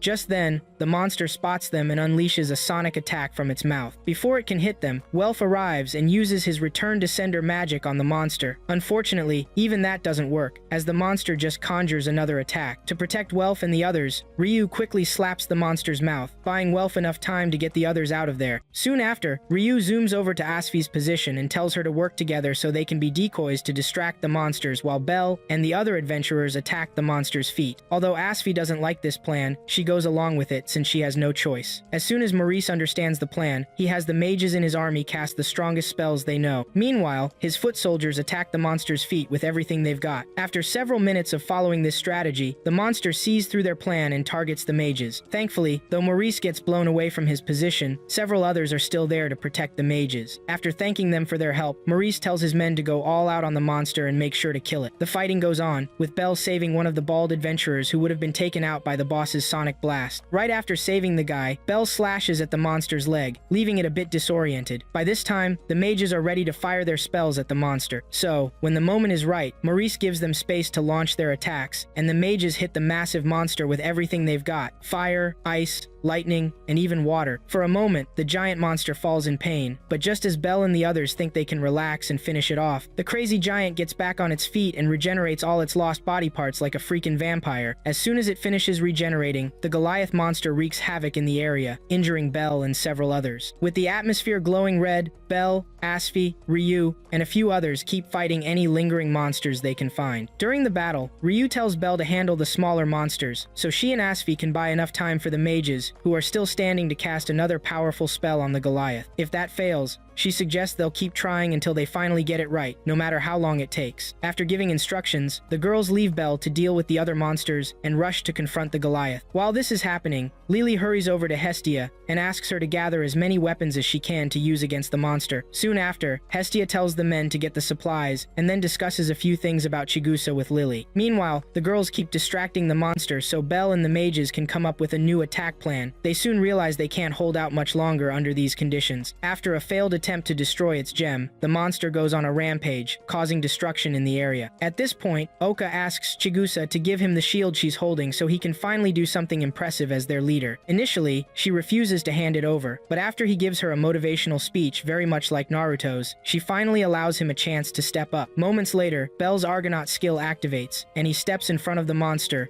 unleashing a loud firebolt attack that decapitates it. Unfortunately, because of its ability to regenerate, the monster quickly returns to normal and attempts to slap Belle to death. Luckily for him, Uka arrives just in time to block the monster's slap and saves Belle from getting killed. Shortly after the attack, Welf screams in horror as the ladies quickly bandage the unconscious Oka and Belle, doing their best to wake them up. Soon, Hestia appears to check on her beloved Belle and asks the girls if they're awake. Since they aren't, she pets the brave warrior and tells Ryo to follow Asfi and buy as much time as possible, knowing that Belle will wake up and eventually defeat the monster like its routine. Initially, Ryo is doubtful about Hestia's faith in Belle's abilities, but then she takes a leap of faith and leaves to fight the monster with Asfi. After she's gone, Hestia holds Belle's hands and pleads with him to come back alive so he can finally conquer the monster that's been giving everyone so much trouble. In another dimension, Bel's astral body is seen floating over his unconscious one, listening to everything his goddess is saying. Even though his spirit wants to fight for everyone's survival, his body is just too weak to move. Soon, Hermes appears and talks philosophically about heroes being those who risk their lives to protect others. After hearing what Hermes said, Bel's astral self remembers something his grandpa once told him back when he was alive, something about following his wishes, voicing his desires, and becoming the champion everyone deserves. With that in mind, Bel gets back up, determined never to let his comrades down again, and, while wielding a huge sword, strides toward the monster, which is facing away from him. When he finally gets close enough to the monster to grab its attention, he activates his second skill, Argonaut, unleashes all his limits, and powers up for one big final attack. Realizing what's coming, the monster calls its minions for protection, but Maurice and his crew keep the smaller monsters away. As Bel continues charging his power, Ryu attacks the giant monster at incredible speed while casting a spell. At the same time, Welf jumps down the cliff to grab the sword Hef gave him, and both Chigusa and Asfi pull out their trump cards, attacking the monster whenever they can. Once Ryu finishes her incantation, she stands face to face with the monster and unleashes her wind-themed magic attack, Luminous Wind. As the monster writhes in pain, it tries to carry Ryu away, but just as it's about to crush her, Chigusa completes her chant and uses her spell to trap the monster in a small box with a gravity field. Soon after, the giant breaks out of the box, but before it can cause more chaos, Welf shows up with his magic sword and activates its special ability to deal more damage to the Goliath monster. Just after he uses the attack, the sword breaks, and Welf apologizes for not being able to do more. By that point, however, Bel has finished charging his power, so he charges at the Goliath monster with incredible strength and uses the shining light from his Argonaut power to slice off its upper body, revealing the monster's core. After slicing through the monster's upper half, Bel refuses to back down. Before the monster can fully regenerate, he swoops in and uses Hef's special knife to destroy the core and take down the monster for good. Realizing he has defeated the monster and become the hero, the scene fills with victory, cheers from friends and foes alike. Hermes, who was once skeptical of Bel's power, finally proves to Zeus that Bel, the last member of his familia, has shown he's the hero that his familia left behind. After all that, he rambles on about a few more things and soon goes back to his usual self. In the aftermath of the battle on the 18th floor, Bel gains everyone's respect and returns to the surface to relax, drink, and have fun with his new friends and family. When everything is finally settled, Bel rests in Hestia's arms, and she praises him for doing an excellent job as the hero everyone deserves. A few days after Bel gets back on his feet, he heads straight to the dungeon with his new crew to take down as many monsters as possible on the middle floor. With the experience they've gained since their last visit, Bel and his party easily defeat tons of monsters, especially with Mikoto now along for the ride. During their break, Bel and the others thank Mikoto for helping them out since he regained his senses. Instead of being happy about the praise, Mikoto becomes really sad, repeatedly apologizing for leaving them in the lurch last time they were on the middle floors. At this point, Bel and his friends just tell her to let it go since they've already healed and become stronger than before. Now all they can do is focus on getting stronger so Bel can finally get closer to the one person he wants to surpass, Ace Wallenstein. By nightfall of the same day, Bel, Welf, and Lily drop by Mamma Mia's restaurant to celebrate another day of growth and success. While they gulp down their beers, Lily brings up Welf finally leveling up to level 2 and getting everything he joined the party for, specifically the Forge ability. She then asks if he's planning to leave the party now that he's gotten what he wanted, and after a moment of silence, Welf smiles and says he's still in it for better or worse. This makes Bel and Lily really happy, but then Welf asks about Mikoto. Bel explains she didn't come because she had other plans. After discussing Mikoto a bit more, Lily asks Bel about his upcoming level up, and he shares a few thoughts on it. While they chat about leveling up, a little guy from the table across from them, a dwarf named Prum, who's obviously fed up with Bel's talk about leveling up, stands up, faces Bel and his crew, and outright calls him a con artist for talking so much about leveling up when it's not even true. At first, Bel and his friends try their best to ignore him since he's acting like an idiot. Unfortunately, Prum doesn't stop there. He keeps yapping loudly, embarrassing them with names and calling them worthless pigs who don't know their place. For the most part, Bel ignores Prum, but then the fool takes it up a notch, making some nasty comments about their goddess, Hestia. Again, Bel keeps his cool, but when Prum calls Hestia a failure with huge boobs, he loses it and tells the fool to take back what he said about her. When Prum continues his nonsense, Welf smacks him in the face with a beer mug, starting a bar fight that lasts a few minutes. After they take out the small fries, the last remaining member from Prum's group gets up and easily defeats Welf and Bel like clockwork. After throwing out a few more insults towards Little Rookie, he grabs Bel's bloodied body and squeezes it as hard as he can. Around this time, the other drunkards in the bar recognize the fighter as Apollo's follows Phoebus, Yakunthos, who's supposedly a level 3 fighter. With that, Yakunthos keeps choking Bell until Bait intervenes and indirectly chases him out of the bar with his beaten-up friends. Shortly after helping Bell, Beat leaves the bar, leaving Bell shaking on the ground. When they get home that night, Hestia gets a little too happy to hear about Bell fighting for her, but then, while treating his wounds, she tells him not to get hurt on her behalf again since that would make her sad. At the same time, Lily blames Welf for Bell's recent behavior and treats his wounds with a bit of spite. Soon after Hestia advises Bell to laugh things off next time someone provokes him, she asks Lily to describe the people they fought. When Lily tells her it was the Apollo Familia, Hestia realizes they're in deep trouble. The next morning, when Ina finds out about Bell's fight with the Familia, she scolds him for being too forward and warns him to be careful moving forward, since wars between familias can sometimes turn into a war zone. She then confirms that his next exploration floor will be the 13th and wishes him good luck. While in the corridor, two strange ladies from the Apollo Familia, Daphne and Cassandra, show up and hand Bell an invitation to a banquet Apollo is hosting to be delivered to his deity when he gets home. As they leave, Daphne expresses her sympathy to Bell, but he doesn't take much notice of her words. When Hestia learns about the invitation, she complains about the timing and ultimately decides to bring Miak and Takemikazuchi along to the ceremony. By nightfall, Hestia's carriage arrives with everyone from her party, including Miak and his partner, Naza. After stepping out of the fancy carriage, Miak and Naza thank Hestia for her kindness and decide to wait for Take and his kids to arrive. Once they enter the ballroom, they see Hermes and Takemikazuchi together, acting like frenemies. Hermes gets chatty, complimenting everyone, but when he reaches Osfi, he makes her so nervous that she blushes and punches him away. Soon after, Apollo, the red-headed deity, arrives and takes to the podium with his children. He gives an opening speech thanking everyone for coming to his party on such short notice. He mentions a few things about forming new connections while eyeing Bell, and finishes his speech by encouraging everyone to have a good time. A few minutes later, Hermes sees Bell staring at Apollo and asks if he's eager to talk to him. When Bell mutters something, Hermes shares a bit about Apollo, including the rumors about his affairs with Hestia and his spiteful nature. Before long, Freya, the goddess of beauty, enters the ballroom with her aide, Otterl, and captures the attention of every man, including Bell. To prevent Bell from falling under her spell, Hestia tries her best to cover his eyes, causing a scene. When Freya notices, she approaches them, greets Miak and Take, and then moves to serenade Bell. However, Hestia angrily shoos her away, protecting Bell from Freya's lustful gaze. Shortly after, Loki and her favorite member, Ais, arrive in the ballroom. As expected, Hestia and Loki start bickering like kids, leaving Bell and Ais alone to gaze into each other's eyes. Eventually, Ais pulls Loki back to reality to escape the embarrassing situation with Bell. When Loki notices Bell, she makes offhand comments about him, annoying Hestia again. At this point, Hestia snaps back, exchanges more words with Loki, and finally leaves with Ais. Meanwhile, Hermes observes the chemistry between Bell and Ais and decides to do something about it. For now, Bell is hanging out on the balcony, enjoying the fresh air and thinking about how out of place he feels at events like this. Suddenly, he spots Hyacinthos talking to a guy dressed a bit too suspiciously, and he quickly looks away when Hyacinthos notices him. Just then, Hermes comes over and starts chatting about what motivates him to be an adventurer. After Bell shares all the weird reasons from his grandpa, Hermes laughs and tells Bell he's quite the funny guy. Noticing how alone Ais is that night, Hermes suggests Bell dance with a beautiful girl, but Bell straight up refuses. In the end, Hermes picks someone to dance with, and it turns out to be Ais. As he walks over and whispers some sweet words to her, Hermes makes a dramatic face and practically pushes Ais to dance with Bell instead. Realizing he's been set up, Bell has no choice but to ask Ais, the one he loves, for a dance. For a moment, he'll stumble around in front of her, but after watching a few lessons from Miak and his partner, Naza, he mimics them and asks Ais to dance just like they did. Seeing the sincerity on his face, Ais agrees, and they hit the dance floor. As expected, Bell messes up his first few moves, but then Take, who's nearby, tells him to relax and stop looking at his feet. Bell takes all of Take's advice and soon becomes a pro at dancing with Ais. Watching this unfold, Hestia and Loki aren't thrilled, so before they can intervene, Osfi holds them back and lets the pair continue dancing. Around this time, Ais thanks Bell for making her first dance a great experience. Eventually, Apollo stops the party, turns off all the lights, and then shines one spotlight on Bell. When Hestia rushes to defend Bell, Apollo makes a big scene about the fight Bell had with his kids back at the bar, even showing a fake bandaged person to back up his lie. To settle the score for everything so far, Apollo grabs everyone's attention and challenges Hestia's Familia to a war game. If he wins, he'll take Bell Cornell, which Hestia would never allow. Hearing this, Hestia throws a fit and tries her hardest just to get Apollo to take back his challenge. But Apollo, always the sarcastic jerk, jokes about Hestia having Belle all to herself, and even mentions a supposed love affair they had back when they were in heaven. After rejecting him once more, the annoyed Hestia grabs Belle and declines Apollo's request for a war game, then leaves the ball without a second thought. As she walks away, Apollo warns her she might regret turning him down, but Hestia, who doesn't care, ignores him and keeps going. The next morning, Hestia fills Belle in on everything she knows about war games. From what she's heard, they're duels between two familias where both sides agree on the rules and fight until one side wins everything the other has. Since Belle is the only member of Hestia's familia, Apollo issued the challenge to easily win and take Belle. Once they finish talking, the two head towards the front door for their daily routine. But as soon as they open it, Belle sees Apollo and a group of his fighters right outside, ready to attack. After a tense moment, Apollo gives the order, and his men launch all sorts of attacks at the house. Belle quickly grabs Hestia and rushes her to safety. At the same time, people all over Orario sense a battle between familias is happening, and one of Mamma Mia's servers suspects it's coming from Belle's place. Once Hestia is safe, Belle checks on her. After confirming that the attackers are from Apollo's familia, he fights off a few of them and escapes with her through the smoke. They run as fast as they can toward the guild, but Apollo's archers are hot on their trail. Soon, they hit a dead end, and Belle jumps up to a nearby rooftop to keep escaping. But once he gets there, he's confronted by Cassandra and Daphne. They urge him to give up and turn himself in, warning that Apollo will keep chasing him until he joins. That's how they ended up caught too. After this, Daphne gives Belle a chance to surrender peacefully, but when Belle refuses, she orders her men to grab him by force. Belle quickly takes them down with Firebolt, drops to street level, and keeps running. Cassandra then shares a prophetic dream she had about not provoking Belle, warning Daphne that something terrible will happen if they do. Daphne, clearly not believing it, ignores her and keeps chasing him. Meanwhile, Welf and Lily are waiting at the dungeon entrance for Belle. They start to worry since he's never this late. When they hear about the fight at Belle's place, they rush off. Around the same time, Aze hears about the attack, but her commander tells her not to intervene, so she won't stir up trouble between their familia and Apollo's. Belle and Hestia keep sprinting through alleyways. Belle defeats an attacker from Soma's familia, which Hestia notices. Eventually, they run into Hyakinthos, the guy from the other night, and Belle fights him while Hestia watches from the sidelines. Although Belle gives it his all, Hyakinthos is too strong, and Belle gets badly hurt. Meanwhile, Ina rushes to the guild manager and pleads with him to stop the battle, but the manager refuses, saying Apollo's familia is ready to pay for the damage. Even though Hestia's familia is being attacked, he claims there's nothing he can do. Back in the fight, Hyakinthos tells Belle how much he hates him for making Apollo fall for him. Since he can't go against Apollo's wishes, Hyakinthos decides to have fun before dragging Belle back. Belle attacks again, but Hyakinthos dodges, slashes Belle's stomach, and kicks him around. Shocked to see Belle still conscious, he mocks him and wonders what Apollo sees in him. Furious, he raises his sword to cut off Belle's limb. Just before he can, a sniper fires arrows at him, forcing him to dodge while Hestia and Belle escape. The sniper then drops down with her team and approaches the wounded pair, ready to strike again. But Oka and others from Takamikazuchi's familia arrive just in time and engage the enemy. While they fight, Welf, Miak, and Lily show up to heal Belle. Once he's back on his feet, Belle thanks Miak and wants to help with the fight, but they tell him to leave the battle to Take's group and keep running. Belle agrees, thanks them again, and escapes into the alleyways with Welf and Lily. They soon run into more attackers, and Welf and Lily stay behind to fight while Belle and Hestia escape. Welf takes on a few of them, while Lily drops 3 who are chasing Belle. Suddenly, Xanis, the second in command of the Soma familia, appears. After a brief chat, a hypnotized Lily looks down at Welf and says she's going back to Soma's familia to avoid causing more trouble for Belle and Hestia. Welf tries to stop her, but she leaves before he can say anything. He then spots the attacker's emblem and realizes they're from Soma's group. Eventually, Belle and Hestia hide under a canal to catch their breath. Since the guild is still far away, Hestia asks Belle if he's okay to keep going. He says he is. Suddenly, Hyakinthos, somewhere nearby, delivers a message saying that it doesn't matter that Belle escaped today, they'll chase him forever until he joins Apollo. Hearing this, Hestia gives Belle 2 options. They can either fight an unwinnable battle or run away together. As Belle thinks, Hestia confesses her love for Ryo and asks if he feels the same. Belle replies that he respects her, but before she can press for a clear answer, she accidentally yells, giving away their location. Explosives come their way, and Belle carries her to safety again. As they run toward the guild, Hestia suddenly changes plans and tells Belle to take them to Apollo's mansion. When they arrive, Apollo welcomes them, surrounded by his familia, and listens. Hestia grabs Prum's glove and throws it at Apollo, her way of accepting the wargame challenge. Apollo happily accepts and announces it publicly, stirring excitement across Orario. He promises to send the details later and retreats to his quarters. Welf soon arrives and reports what happened with Lily and her familia. Belle instantly wants to go save her, but Hestia stops him. She tells him to focus on training and becoming stronger while she works on a way to delay the war game and get Lily back. With that, Bell rushes to ask Ace for training, but when he arrives, he's blocked by the guards and Tioni, who think he's there to ask for her help in the war game, something they can't allow. Realizing this isn't going to work, Bell walks away but later finds Ayaz and Tioni together in a corner of the building. They explain the earlier misunderstanding, and Ayaz admits it feels wrong to abandon him just because of her familia's rules. With this, Bell asks her to train him, and Tioni agrees to help as well. With their support, Bell finally resolves to become strong enough to win for everyone's sake. When they get back to the Soma Familia's mansion, Xanis asks to see their deity, Soma, and presents the missing girl, Lilaruka Arde, to him, calling her the prodigal daughter who has returned. Before he can say more, Lily screams and begs Soma to let her leave the Soma Familia. Xanis, annoyed by her sudden outburst, tells her it'll cost 10 million Valis to leave the Familia, and then seeks Soma's approval, which Soma grants. Moments later, Xanis locks Lily up and starts trash-talking their deity, saying the only thing he's good at is making that life-changing alcohol, nothing else. He recalls their first meeting on the rooftop, noting that Lilaruka hadn't mentioned anything about leaving the Familia, which surprises him. Even after finding out that the Soma Familia is teaming up with the Apollo Familia to get her back, Lily blames herself and wonders how she can get Xanis to leave Bell and Hestia alone. It was then that Xanis made a deal to let her go home so he could withdraw his troops and all. Now that she's back and imprisoned, Xanis wants her to use her rare transformation magic, which Soma told him about, to help the Familia steal some money. As he ends his visit, the prison guard, who's never liked him, rolls his eyes at Xanis and goes back to his duties. At that same moment, Seer catches two workers at Mamma Mia's restaurant chatting about Bell and Hestia fleeing from the war games, and quickly stops them from thinking badly of Bell, knowing he would never run away. Meanwhile, Hestia gathers a few of Take's children and other warriors to plan Lily's rescue from Soma's grip. When she realizes the Soma clan is shipping alcohol the next day, Hestia suggests they attack at night when the guards are less vigilant, making it easier to break Lily out. Hearing the plan, Auka asks Hestia why she's so focused on saving Lily instead of preparing to win the war games. Hestia replies that it's because Bell can't fully participate in the games unless Lily is okay. He's training hard with A's on the walls to get stronger for the games, but if he keeps worrying about Lily's safety, he won't be able to focus on winning. In simpler terms, she's just sticking to her promise not to abandon any of his comrades in tough times, especially now when he needs to be careful about his next moves. Everyone around her feels hopeful and pledges their loyalty to her cause. Around this time, Apollo and the other deities grow tired of waiting for Hestia to show up for the war game meeting. While Apollo makes a scene at the high table, Miak and Takemikazuchi lie on Hestia's behalf, saying her lateness is due to an uncontrollable illness. Loki cracks a few jokes about Hestia preparing to run away, and just as Apollo is about to report her forfeiture to the guild, Hestia arrives, gets settled, and listens to Apollo rant about his demands for winning the war games. Soon after, she asks Apollo to choose one representative from his familia to fight Bell, since he's the only one in her familia, but Apollo, after blaming her for being lazy and only recruiting one member, dismisses her suggestion. With that, Apollo proposes a lottery to decide the game they'll play for the war games. After gathering the entries, Hermes, a neutral deity, randomly picks a game. He ends up selecting a game that requires multiple member siegend. Hestia is devastated. Since she only has one member, Apollo lets Hestia be the attacker while he defends. Just then, Hermes suggests Hestia should get some outside help, and Apollo immediately shuts that down. However, after Freya weighs in, he allows Hestia and Bell to have a helper, on the condition they choose just one person from outside of Arario. Hearing this condition, Hestia and the other two note how petty Apollo is, then move on to discuss letting Hermes handle negotiations for the recruit, while they focus on rescuing supporters. Later that night, Xanis visits Lily again. He reassures her that he hasn't attacked Bell and Hestia, and tells her about an operation she's going to help them with the next day, which involves her using her transformation magic to steal and help them make money. When Lily tries to scold him for being greedy, he loses it and declares how much he plans to enjoy all the pleasures of life and show his true self in the best possible way. Just as he's about to explain the plan, the alarm goes off, and the prison guard tells Xanis about Hestia's infiltration. When Xanis orders the guard to eliminate them, Lily threatens not to help if he hurts Hestia. In response, Xanis says he's going to make her drink Soma's wine so she can finally understand what real wine feels like. Fully aware of the consequences of drinking the wine, Lily hits her head against her cell gate, wishing she could escape that moment. Shortly after Xanis leaves, the prison guard, Chandra, secretly gives Lily the key to her cell and urges her to break out just to spite Xanis, whom he dislikes. As soon as she's out, Lily rushes to a window and sees Welf and others fighting Soma's warriors to rescue her. In a moment of frustration, she yells at Hestia, urging her to leave her alone so she doesn't bring them more trouble and drag them into her nightmare. Around this time, Hestia stops her from being so hard on herself and explains everything about Belle's feelings and how much they need her to be okay. After Hestia's speech, Lily changes her mind and decides to take a leap of faith to help her new familia, especially after Hestia asks her to help save Belle from the Apollo familia. With that, she rushes to Soma's room, seriously thinking about why Belle and Hestia need her help so badly, and barges in when she reaches the door. Inside, she kneels before Soma, her familia's deity, pleading for him to save Hestia and the others by stopping the fight outside. Understanding her plea, Soma calls her a shallow child, but offers her a drink of the divine wine he made, and promises to listen if she drinks it and repeats the same request. With this, Lily stares at the wine for a few seconds before gulping it down mechanically. Almost instantly, the effects hit her, and she finds herself in a trance with no escape. When she regains control, she repeats her words, tears in her eyes, telling Soma she wants to help them. At that point, Xanis arrives, but Lily continues to beg until she wins Soma's heart. When Xanis tries to interfere in Soma's decision, the deity silences him, tosses the wine into the courtyard, and commands everyone to stop fighting. Seeing this, Xanis tries to take Lily down, but an archer helps Welf reach the upper floor, allowing him to knock Xanis out with his bare sword. As the battle wraps up, Lily thanks Soma for his help and asks him to change her familia to Hestia's so she can assist them in the war games. Once it's done, Lily leaves to thank the others, and Hestia teaches Soma a lesson about recklessly tossing away worthless people. Over time, Lily starts to understand what's at stake, as everyone goes off to do their own thing. The next morning, while Takumi Kazuchi thinks about how to help Hestia, Mikoto appears and convinces him to let her join Hestia's familia. Meanwhile, Welf meets with his deity, Hephaestus, and persuades her to allow him to join Belle's familia too. As if that weren't enough, Hermes is also seen begging Ryu to be the extra hand Belle needs for the siege to succeed. After training with Ace for a long time, Belle learns an important lesson about attacking wide openings in fights and avoiding traps. Shortly after receiving this advice, Belle thanks Ace for the lesson and gets ready for the next day. By then, Freya, who had initially considered taking out Apollo for messing with her plaything Belle, decides to sit back and watch how things unfold in the war games the following day. That same night, Hestia and her new familia members gather in a designated spot in Arario to wait for Belle's return from training. As soon as the bells ring, Belle arrives stronger and more ready than ever to join the war games, leaving Hestia behind. She wishes him good luck with all her heart, hoping he brings home the win. On their way to the venue, Belle chats with a few commoners riding with them, and they all wish him a triumphant victory in the war games starting the next day. Just then, Seer runs after Belle's carriage and barely manages to hand him a good luck charm, a necklace, for him to return after he wins. As Belle's carriage disappears into the distance, Seer promises to have a hot lunch ready when he comes back, and Belle, happy to hear that, promises to return to her. Meanwhile, Hyakinthos and his followers prepare, sit, and wait for the enemy to attack at dawn. Somewhere around the fort, Daphne finds Cassandra scared and hesitant to explain what might happen. When Cassandra eventually tells her the castle is going to fall, Daphne insists their commander, Hyakinthos, will survive the siege for 3 days and win the war game for the Apollo Familia. Since they also win if they take out the enemy commander, Daphne believes there's no way they can lose. Around this time, the foot soldiers get ready to close the castle gates. Just as they're about to do so, the little troublemaker, Prum Luan, runs inside the castle and complains to the soldiers about nearly being crushed by the gates. After teasing the little guy, the soldiers make him carry heavy supplies through the castle. Cassandra, sensing something's off, tells Daphne they've just let the Trojan horse into their own stronghold. The next morning, Ibriya Cha, the MC of the war games, welcomes everyone to the Apollo Hestia war game and introduces Ganesha as the main host of the event happening over the next 3 days. Around this time, the gods Hef and Loki meet atop Babel and discuss various things about the war games, including the unspoken rules. When Apollo arrives, he meets Hestia and brags a little about his expected victory. With no time to waste, Osfi lets Hermes use his power to broadcast the live feed of the war games to everyone, which he does smoothly. Soon, a huge screen appears, not only in Babel, but also in various locations across Arario, showing the war games in real time. As the games are about to begin, Mord places a 100,000 Valis bet on the Hestia Familia, ignoring the skepticism around him, and waits for the action to kick off. When the clock strikes noon, the war games begin, and everyone in the city waits to see if Belle's party will attack right away. A few minutes later, 2 archers on the wall spot Ryu's familiar cape and wonder if she's about to attack. Just then, Ryu descends from the rock she's on, armed with wind, lightning, and fire magic swords, and she destroys all the arrows aimed at her. Though not a bad strategy, Apollo boasts about having 100-foot soldiers while Hestia has only 5. As the attack outside heats up, Luan Prum rushes out from his hiding place and tells the others that the enemy outside is using magic swords. He also mentions that Hyakinthos has ordered about 50 soldiers to go out and take down the magic sword user before she destroys the castle. Although it sounds strange to the more perceptive ones, they still follow the order and rush out through a crack in the wall to help their allies. At this time, Ryu unleashes another fire attack attack on the soldiers, pouring out and breaks her sword. With only one weapon left, she launches a lightning-themed attack, only to break that sword too. With both swords down, the sniper archer from earlier and other foot soldiers realize Ryu's an elf and are disgusted to see her using weapons that destroyed her own people. Meanwhile, Mikoto sneaks into the castle through the same crack and soon gets attacked by around 50 archers. While chanting her incantation, Mikoto dodges their arrows and prepares to unleash her wide-area magic. Outside, the elf archer attacks Ryu while berating her methods. Ryu tells him she doesn't care and quickly takes him down before moving on to the rest. By now, Mikoto, who has been running and jumping non-stop, finally gets past a brute and from a safe spot, unleashes a gravity spell that holds the soldiers in place. Seeing this kind of magic, the MC brags about it, drawing amazed reactions from the spectators, all shocked to see Mikoto's girl perform such a feat. Apollo, on the other hand, isn't happy at all to see powerful magic used against his people. Hermes notices how quickly the Apollo Familia reacts to Belle's team and suspects that someone is feeding them false intel, disrupting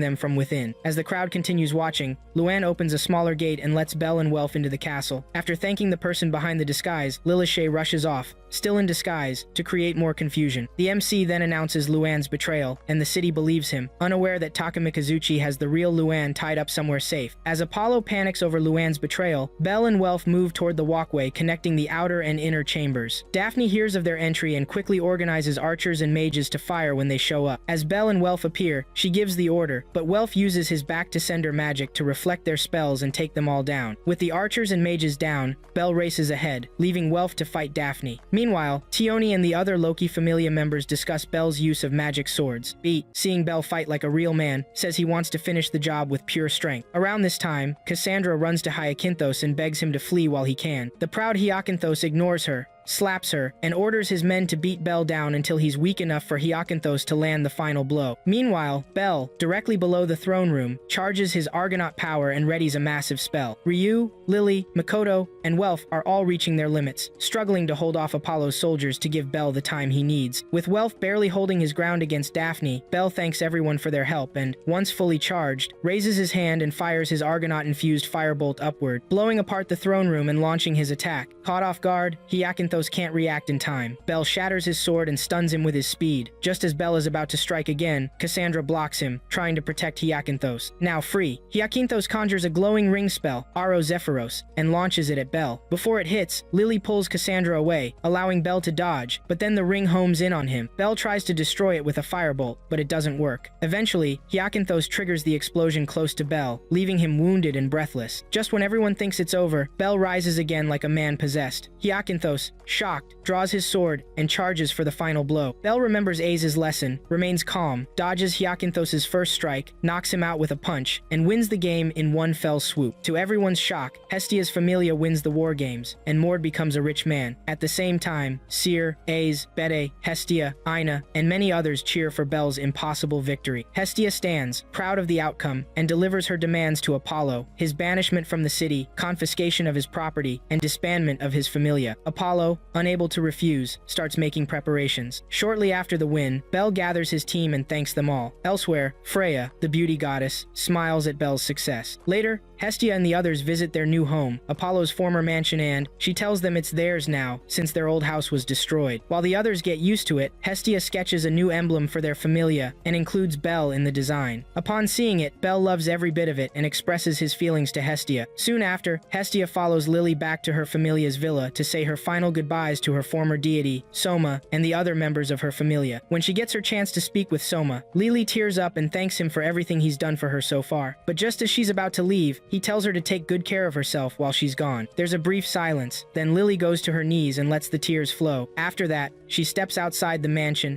and finds Hestia waiting for her so they can head to their new home. Eventually, the duo returns home, and everyone welcomes the new member of the Hestia Familia. A few hours after unpacking, Hestia gathers everyone around the large dining table and proposes a toast knot to celebrate their move, or Lily joining, but to celebrate Belle reaching level 3, which even Belle himself didn't know about. Seconds after they all take their shots, Welf and the others clap for their commander, and the first child of the Hestia familia for achieving such an impressive feat in record time. Eventually, Hestia encourages Bell to give a speech for his promotion, and Bell raises his glass to everyone, sharing his feelings in a short speech before making the toast. As everyone drinks, Welf comments on how terrible the place was when they first moved in, and Lily provides colorful details about how hellish things were back then. Thanks to the Goibinu familia, an architecture familia, Hestia and her group managed to renovate the entire place to their exact specs. Just then, Mikoto rushes to a specific area of the villa to check out the new Far Eastern Cypress bath she specifically requested. There, she soaks in the steam from the warm water and immediately jumps in after stripping down. As soon as she sinks her slender body into the water, Mikoto experiences peak joy and apologizes to her former familia members for not being able to share this experience with them. Meanwhile, Welf explores his new blacksmith workshop and is thrilled with everything he finds, as it's the perfect gear he needs to start fresh. While the two enjoy their new amenities, Hestia, Bell, and Lily take a walk around their new space and discuss the money they spent to remodel the mansion. Hestia defends herself, saying she had to make her two new members happy to feel welcomed into the familia. Once that's settled, the trio talks about maintaining the mansion, and Hestia suggests hiring maids to keep it clean. In seconds, the girls think about how chaotic it could get with too many maids and quickly decide against it. Hestia also decides to put Lily's room far from Belle's, which Lily protests against loudly. While the girls argue, Belle sees Daphne pushing Cassandra away from the mansion gates and approaches them. After chatting a bit, he realizes Cassandra is searching for her favorite pillow, which she dreamed about the night before. With nothing to lose, he heads back inside, and after a few minutes of searching, finds it behind a pillar. He gives the pillow back, and Cassandra thanks him profusely before leaving with Daphne, whispering something behind Belle's back about a big recruitment event.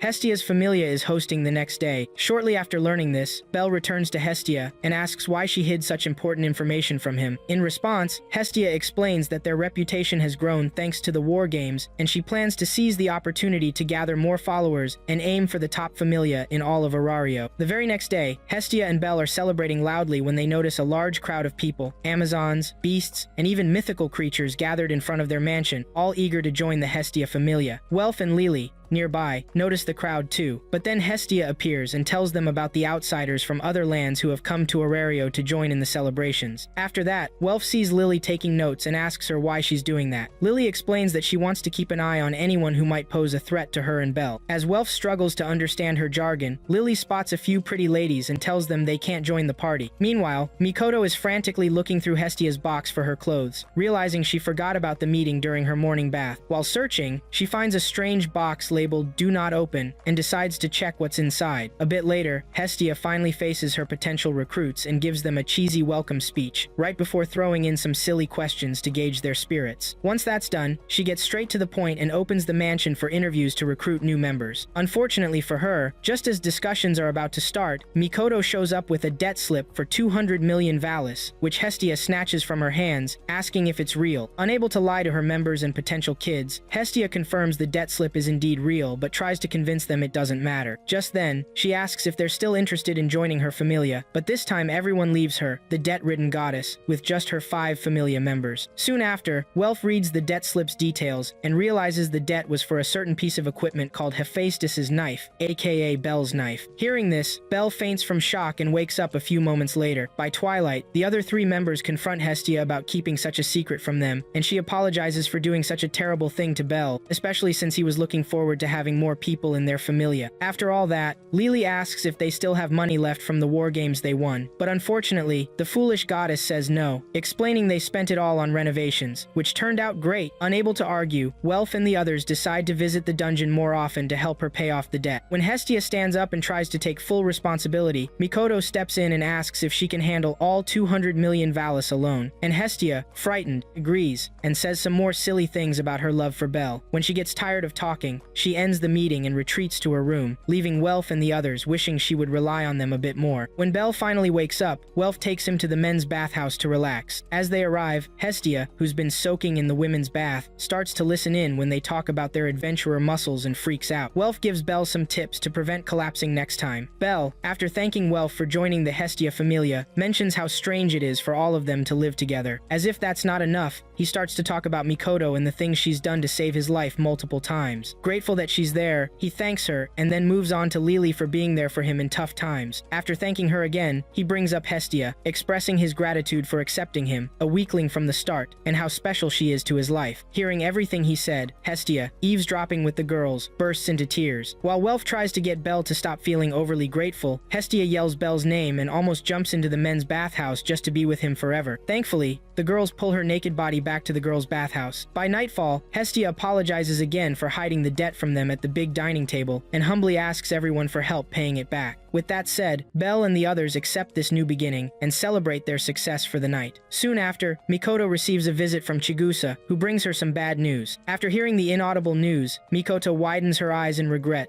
and tears up as she stares at the moon in sadness. A few nights later, an unidentified, dignified pleasure deity opens a specific part of town and declares it ready for her familia members, also known as call girls, to use for action with men from all corners of Arario. Meanwhile, Mikoto pretends to head to her room for the night, but sneaks out of the Hestia Familia mansion to go somewhere secret, thinking the others didn't notice. Unfortunately for her, as soon as she slips out, Lily, Welf, and Belle follow her, ignoring how rude that is, just to figure out what she's hiding. Shortly after tailing her for a bit, they see Mikoto meeting with Chigusa and wonder what the heck those two are up to. After following them a little further, they spot the duo entering the city's most questionable area, Pleasure Square. Unable to lose sight of them, the trio follows them into the infamous City of Night, and Belle, struggling to believe this part of Arario exists, asks Welf for an explanation. Welf simply says it's a place where men dealing with blue balls come to relieve themselves, and Lily asks the boys why Mikoto and Chigusa are there, given it's the last place they'd want to be. With no answer in sight, Welf suggests they stick close to the girls so they don't lose track of them. As they pursue Mikoto and Chigusa through the thick crowds of call girls, Lily complains about letting Belle be there and even asks Welf if he's been there before. Welf admits that his co-workers once took him there to chill, but he left right away because it wasn't his scene at all. After scaring off some call girls looking for Belle, the trio finally spots Mikoto and Chigusa talking to some sketchy guys and rushes through the crowd to reach them. Sadly, before they can get there, Belle becomes lost in the crowd of women being called in to meet their customers and ends up separated from the rest. Soon after, Welf and Lily manage to break up those suspicious men bothering Chigusa and Mikoto. Right after Chigusa thanks them for their help, they explain what's been going on. Chigusa tells Mikoto that a few nights back, they spotted one of their dear friends of noble birth, someone they played with in their homeland during childhood who disappeared years ago, working in the pleasure quarters. They both felt they needed to check it out themselves since it seemed odd for someone like her to be working there. Having listened to everything, Lily gives them a bit of leeway but warns them not to come to this area by themselves again. With that said, they get ready to leave, but then realize Belle is missing, and they all freak out. Around that same time, Belle is wandering the busy streets of the pleasure quarters, looking for the nearest exit to escape that stinky place. As he slowly walks through the crowd of onlookers, he gets really nervous with the women around him, staring at him with sultry eyes. At one point, he spots a fox-type person, a renard, and wonders what she's doing in such a place. Before he can figure that out, Hermes shows up and teases him about his choice of company. When Belle finally asks what Hermes is doing there, Hermes tells him to keep his mouth shut and gives him a very expensive aphrodisiac, then leaves him all alone in the busy streets. As Belle rushes after him, he bumps into a dark-skinned beauty in an alleyway and freezes as the lady wraps her body around him and fondles him. Thankfully, before she can take complete control, her business colleagues arrive, calling her Aisha, and while chatting about her new boy toy, one of them recognizes Belle as the famous little rookie from the war game. Just as the other girls get ready to pounce on him, Aisha pulls Belle closer to her chest, but when he tries to explain his situation, she drags him back to their HQ like a prisoner so they can have their fun with him. As soon as they get to the main lobby of their familia's mansion, Ishtar, the deity who kicked off the night earlier, pops up and asks about the new boy toy Aisha brought along. Ishtar quickly shoots back, saying she has a special guest that night and doesn't have time for inexperienced boys. At this point, Belle finally realizes he's been brought to the Ishtar Familia's home, a place Aina had mentioned warning him about in the past, simply because they're one of the most powerful familias in all of Arario. A few moments after capturing Belle, Aisha and the other girls place him in a waiting room until the next room is available for them to do their thing. Realizing this is his chance to escape, Belle starts babbling some nonsense about rival familia parties, but Aisha cuts him off and explains how Amazons give birth to their new female children. At this point, Bell understands he's in deep trouble, as the girls promise to drain every bit of fluid from him when they're finished. Around this time, a gigantic, ugly human toad named Frine shows up, claiming to have caught the scent of a young man. Right after declaring herself the commander of the Familia, she calls dibs on little Rookie, who just happens to be her type. Hearing this, Aisha and the other girls shoo her away from their prey, Belle, and tell her not to get too cocky. However, Frine doesn't care about any of that. She's too absorbed in herself and wants little Rookie all for herself. When Bell sees the horror unfold before him, he waits for the girls to start arguing. When they finally do, he sneaks past them and bolts for the exit door. Unfortunately, the girls notice and chase him down, desperate to catch him before he escapes their territory. Over the next few minutes, little Rookie, also known as Bell, runs as fast as he can until he finally bursts out of Ishtar's mansion and into another part of the pleasure quarters. There, he keeps running until one of the girls spots him in the other quarters and stops his escape when he finds himself in a random room with the Renard he saw earlier, just sitting on the floor waiting for him. Just as Bell is about to speak, the Renard introduces herself as Haruhime, takes his hand, and pulls him closer to the sleeping pad. When the two eventually fumble, Haruhime figures this must be Bell's first time sleeping with a call girl. So, she slowly takes off her clothes and encourages Bell to let her take care of everything. Sadly, as she opens Bell's clothes and sees his collarbone, she unexpectedly collapses and wakes up moments later to apologize for embarrassing herself. As usual, Bell takes the blame and tells her his name, after which she insists on knowing what he's doing in her quarters at that hour. Bell explains everything, and then she starts talking about all the good things Aisha has done for her in the past. Realizing how serious his situation is, Haruhime promises to take him to a secret spot by dawn, but in the meantime, he has to chat with her until it's time for him to leave. With nothing to lose, Bell shares his story, and Haruhime mentions she also came from the Far East to Arario for her own reasons. Apparently, her father disowned her when she was 11 for angering him. Since then, she's been sold to the Ishtar Familia and has been serving men. They talk about a few more things, like the heroes they've read about in storybooks, finding common ground in their shared experiences. Meanwhile, Hermes meets with Ishtar and hands her something in a black box. Before leaving her quarters, he asks what she plans to do with the contents of the box. Ishtar, after trash-talking another deity, undresses and seduces Hermes to get some info from him. While they're having their private moment, Haruhime and Bell keep discussing their storybooks and so on. Eventually, Haruhime gets sad and wishes for a strong hero to whisk her away, so she can be the beautiful princess she's meant to be. Unfortunately, that's not the case. She's been with too many men to ever be called pure again. With that, she sees prostitution as a sign of destruction for a hero and has lost the urge to read the storybooks she once loved. As soon as she finishes her little speech, the moon sets, and she leads Belle out of the pleasure quarters through the shortcut she mentioned earlier. Belle, who's been quiet since she talked about her destruction, bolts out of sight, and shortly after he leaves, Aisha shows up to take her back in. Around the same time, poor Hermes is seen quietly crying on the bed as Ishtar calls Belle's name, her prized plaything, and plans to snatch him away from her. When Belle and the others finally get back together and return to the Hestia Familia's mansion, Hestia is scolding Belle out of jealousy not just for being in such a shady place at odd hours, but also for surviving there for a whole night. Even when Mikoto tries to take the blame, Hestia tells her to be quiet and demands to know why Belle had an aphrodisiac on him. Then she asks if he slept with any of Ishtar's girls. Remembering his promise to Hermes to never reveal he was in the pleasure quarters, Belle stammers, assuring his goddess that he didn't do anything inappropriate. Eventually, Hestia, unable to believe Belle would lie to her, calms down and, after venting about how furious she is, punishes him by making him sweep the neighbor's yard. Very early the next morning, Belle is sadly carrying out his punishment until he sees some kids playing hero and villain nearby, which makes him smile. At that moment, he remembers the hurtful things Haruhime said about herself the night before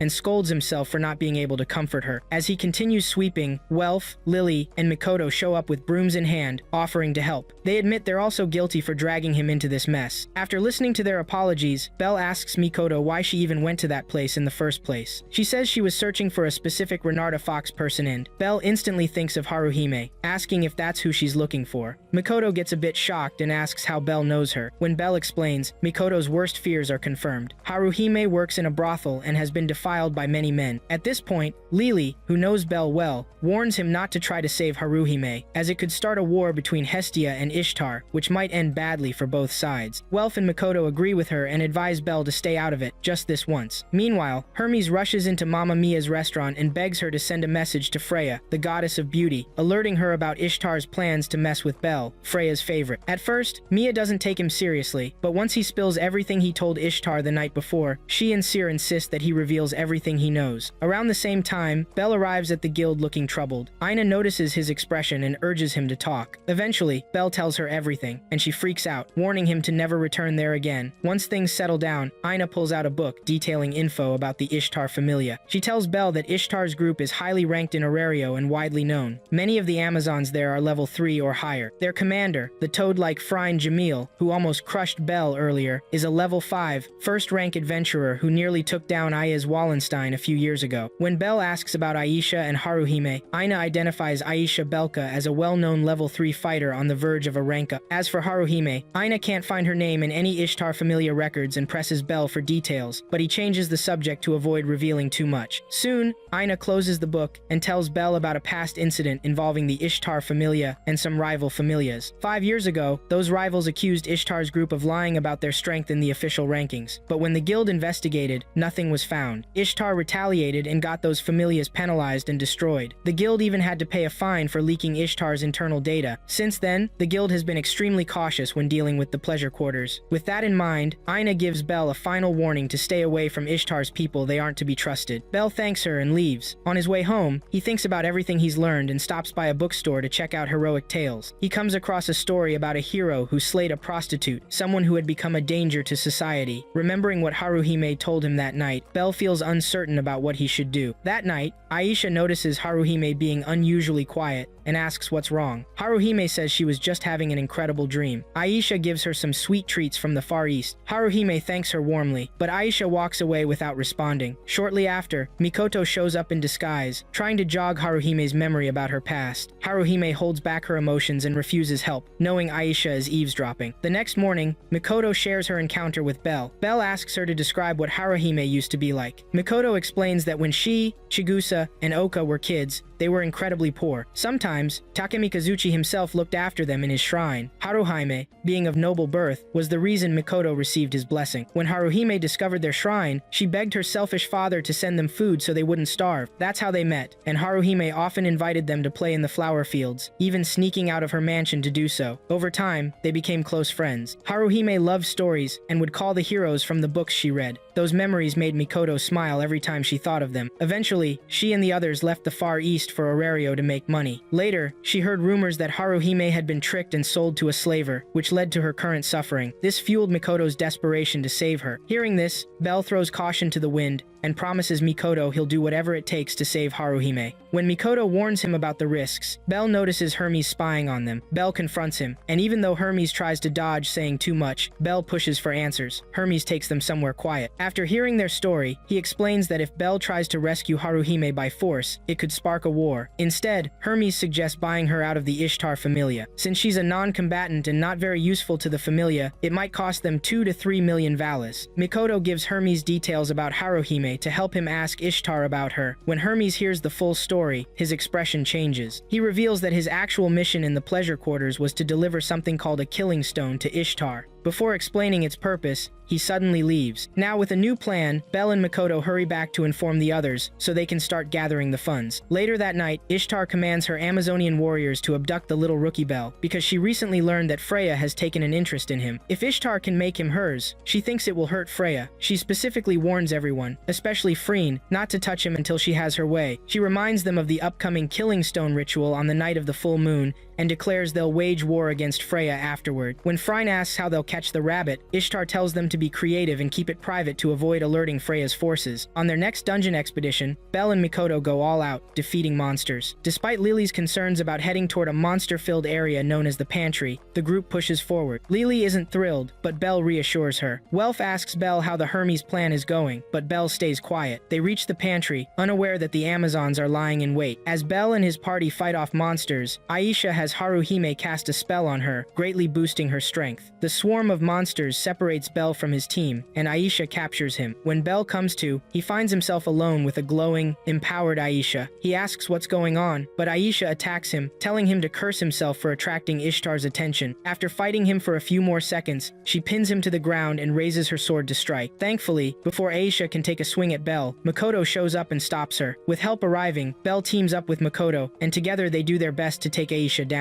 Unfortunately for them, Aisha is a tough level 3 fighter, so she quickly overpowers Belle and Mikoto, getting Phryne to knock Belle out before ordering her crew to drag both Mikoto and Belle back to their quarters. By the time Haruhime figures out that Belle is their target, she drops to her knees, in tears. feeling even worse for having helped Aisha defeat her hero from the night before. Eventually, Bell is taken back to the mansion and locked up in a dark corner of the villa by Frine. When he comes to, he finds himself chained to the wall with heavy chains and looks around to see Frine, the chubby toad, laughing and drooling at the thought of eating him. Around the same time, Aisha realizes Frine's plan and orders everyone in the villa, including Haruhime, to find Frine and rescue little Rookie. At this point, Haruhime, who knows where Frine's secret love nest is, rushes to Mikoto's cell first to give her the keys. After apologizing for her recent actions, the poor Renard hurries towards Frine's secret hideout, hoping to get there before Frine can hurt Bell. Meanwhile, Frine has wasted a lot of saliva and is licking Bell, confused about which BDSM device to use on him. After mumbling some nonsense, she grabs him by the nuts and is disappointed by how small he is. To help him grow a third leg, Frine leaves the love nest for a moment to grab medicine that will turn Bell into a bunny obsessed with her. As soon as she leaves, Haruhime shows up and unlocks Bell's chains with the master key. Once he's free, Bell hugs Haruhime, crying like a baby, and she, sensing the trouble he was about to face, holds him for a bit. By then, Mikoto, who has already escaped to the hallway, overhears girls talking about Bell's escape and tries to use her wide area detection spell to find his mana signature when she's out of sight. After casting her spell, she realizes Bell is completely out of sight and wonders where he went. Just then, she hears someone running towards her and quickly ducks into a nearby room to hide. A few moments later, Frine returns to her love nest with the medicine but finds it empty. Realizing that Haruhime, the only one who knew about her hideout, must have come to save Bell, Frine throws a fit and rushes out to find him. Meanwhile, Haruhime is seen sneaking Bell through a secret passage and explaining what she did to help Mikoto escape her cell. After hearing all this, Bell asks Haruhime if she'll be alright. In response, she tells him how she found out about Frine's love nest in the first place, including the terrible things she witnessed that day. Realizing she might be in danger, Bell asks if she'll be okay, and Haruhime assures him she's made peace with whatever happens, leaving Bell confused about what she meant. As for Mikoto, she navigates through a few more corridors until she finally avoids detection. Now in another room, she looks over some papers on the desk and finds they're all about the killing stone ritual. While reading about it, Haruhime, still walking through the underground shortcut with Bell, tells him that letting him go will be the last thing she does for herself. At this point, Bell stops and asks Haruhime what she thinks about them buying her, since he and Mikoto had discussed it. As he goes on about the details, Haruhime tears up and tells Bell she's really happy that he and Mikoto care for her so much. After mumbling about having no regrets anymore, Haruhime urges Bell to follow her so they can get out quickly. Confused, Bell follows her until they reach the exit. While Ishtar's girls are out searching for Bell and Haruhime, Hestia, Take, Welf, Chigusa, and the others gather to talk about the kidnapping of Bell and Mikoto that happened earlier in the dungeon. They brainstorm whether Ishtar's familia might have taken them to prevent them from buying Haruhime back, but Lily reassures them that Ishtar likely isn't that interested in such a minor member of their familia, even though Renards come from a rare race. Then, Hestia suddenly recalls Bell's earlier question about the killing stone and wonders if it's connected. When Take hears the name, his expression changes. Once he confirms that Hestia is referring to the killing stone, he looks down and decides to share what he knows about this wicked item. The killing stone is a forbidden magic object that traps a Renard's soul to grant eternal access to a powerful magic technique known only to Renards, called Yujutsu. In simple terms, the killing stone can be broken into pieces that act as a magic generator, allowing whoever wears it unlimited access to Yujutsu. But when the stone is shattered, the soul trapped inside disappears forever and can't be restored. Meanwhile, Mikoto discovers the harsh truth and, along with Hestia and the others, is horrified by the cruelty of Ishtar's familia. When Hestia asks Take for more details about the ritual, he reveals it can only be performed on a full moon, which just so happens to be that night. A few minutes later, Haruhime finally gets Bell to safety and out onto the streets. Before letting him go, she wishes him well and urges him to hurry away. Confused, Bell asks her about her safety, but Haruhime explains that the magic choker around her neck is a tracking device that alerts Ishtar to her location at all times, meaning she can't go far. Just as Bell is about to ask more questions, Mikoto arrives,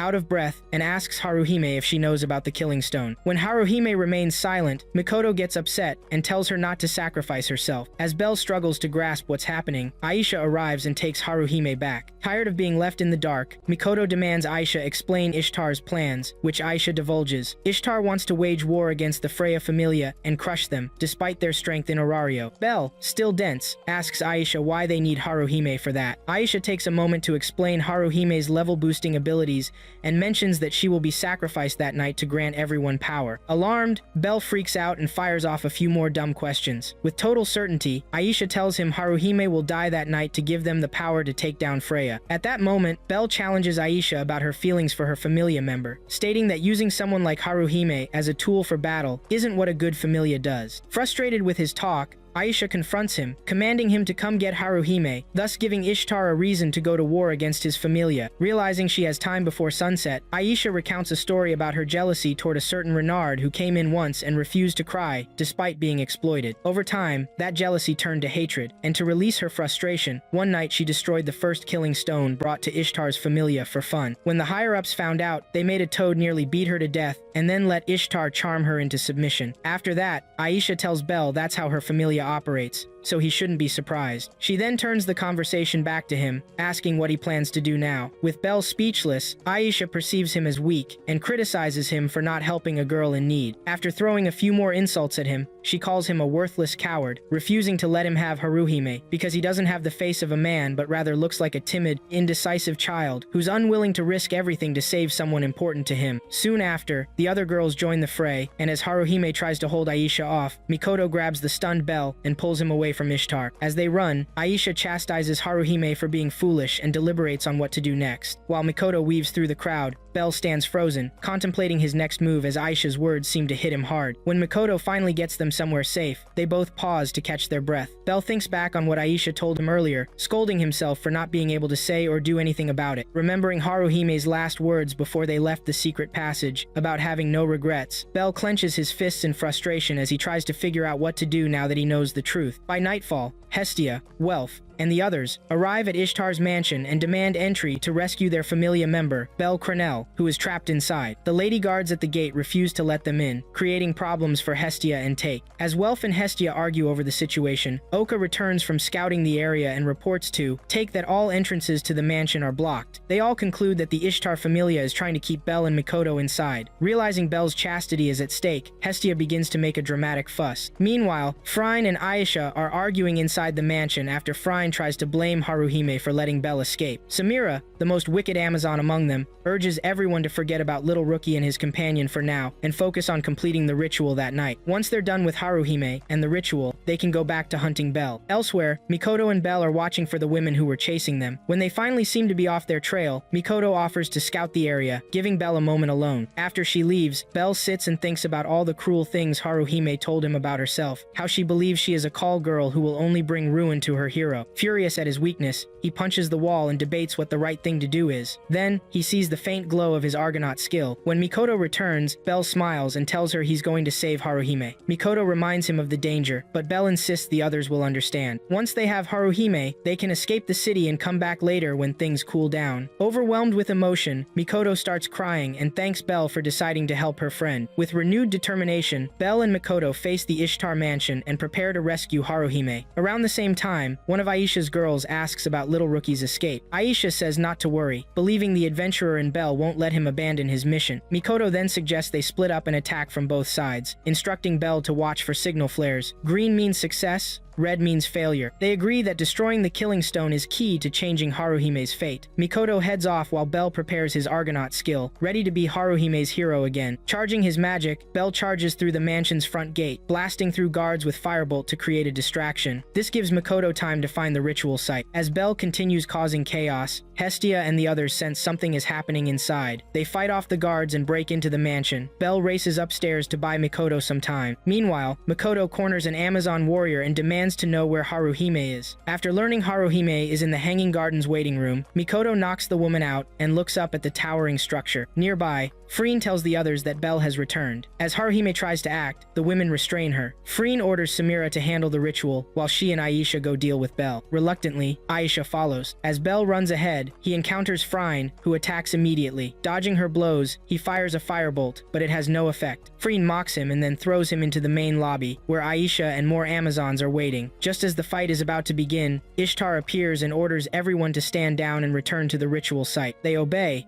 unable to refuse. Ishtar then approaches Belle and asks him questions about the women, which he avoids answering. After a few taunts, Belle demands to know why Haruhime must die. Ishtar laughs, but eventually explains that Haruhime's power makes it all worthwhile. Belle remembers her level-boosting ability, and Ishtar rants about her dream of using that power to overthrow Freya. When she expresses jealousy toward Freya, Belle asks why she turned Haruhime into a call girl. Ishtar responds that there's no shame in it, claiming that women alone can soothe a man's wild nature. When Belle disagrees, Ishtar has her right-hand man, Tammuz, restrain him. She tries to charm him using her divine powers, removing her clothes to expose expose him to her full allure. Belle struggles to look away, but Tammuz holds his head in place. Meanwhile, Freya learns from her scouts that Ishtar is making a move on Belle. Furious, she orders Otterl to get the chariots ready and says she'll join them. Soon, her forces are set up near Ishtar's place. Inside, Ishtar starts to panic when Belle shows no signs of being under her charm. To verify, she has Tammuz uncover Belle's back and sees the Liaris Freeze skill. She recalls it as a skill that crystallizes emotions, making divine charms useless. Shocked by this realization, Ishtar is left stunned, and Belle seizes the chance to escape. Elsewhere, Mikoto ambushes the guards, taking Haruhime to the Hanging Gardens and urges her to run. Haruhime asks why Mikoto is saving her, knowing it makes her an enemy of Ishtar. Mikoto explains that Belle wants to save her not out of guilt, but out of love. Haruhime breaks down, feeling ashamed for hoping her hero would save someone like her. Before Mikoto can reply, a guard appears and stabs her with a knife. Mikoto falls and shoots a red flare to signal failure. Still, they don't give up. They head back to the ritual site to try again. At the ritual site, Haruhime is tied up while the Amazons prepare the killing stone and a knife. After fusing the two, one of them steps up to kill her. Haruhime closes her eyes, accepting her fate. Just before the knife strikes, Mikoto stands up and attacks the woman. Haruhime begs her to escape, but Mikoto refuses. Samira, enjoying herself, asks to fight Mikoto, and Freen agrees. In the ensuing fight, the injured Mikoto takes a serious beating. Amid the chaos, Freen realizes Belle has escaped. She calls out for him to come save Mikoto and Haruhime, but Mikoto tells Belle to stay hidden. Knowing she doesn't have time to come up with a better plan, Mikoto remembers Take's words. A ninja proves their true self by revealing their intentions when least expected. Using this idea, she hugs Samira, enduring the pain while chanting a long incantation. By the time Samira realizes what's going on, it's too late. Mikoto unleashes a huge magical explosion that knocks Samira and several others out cold. As Mikoto falls from the gardens, she calls out Belle's name, urging him to take over. Belle races forward to save Haruhime. At that moment, Frine orders someone to kill Haruhime, but Belle shows up just in time, slapping the knife away and watching as the killing stone shatters into pieces. Moments later, Ishtar sees her entire kingdom on fire and wonders what could have happened. Just then, Tammuz tells her they're under attack, but while Ishtar tries to figure out who would dare to attack her kingdom, she spots Freya approaching her gates with Otterl and realizes that her worst enemy struck first. At that moment, Freya urges all her servants to let her reach Ishtar's tower so she can talk to her woman to woman. Meanwhile,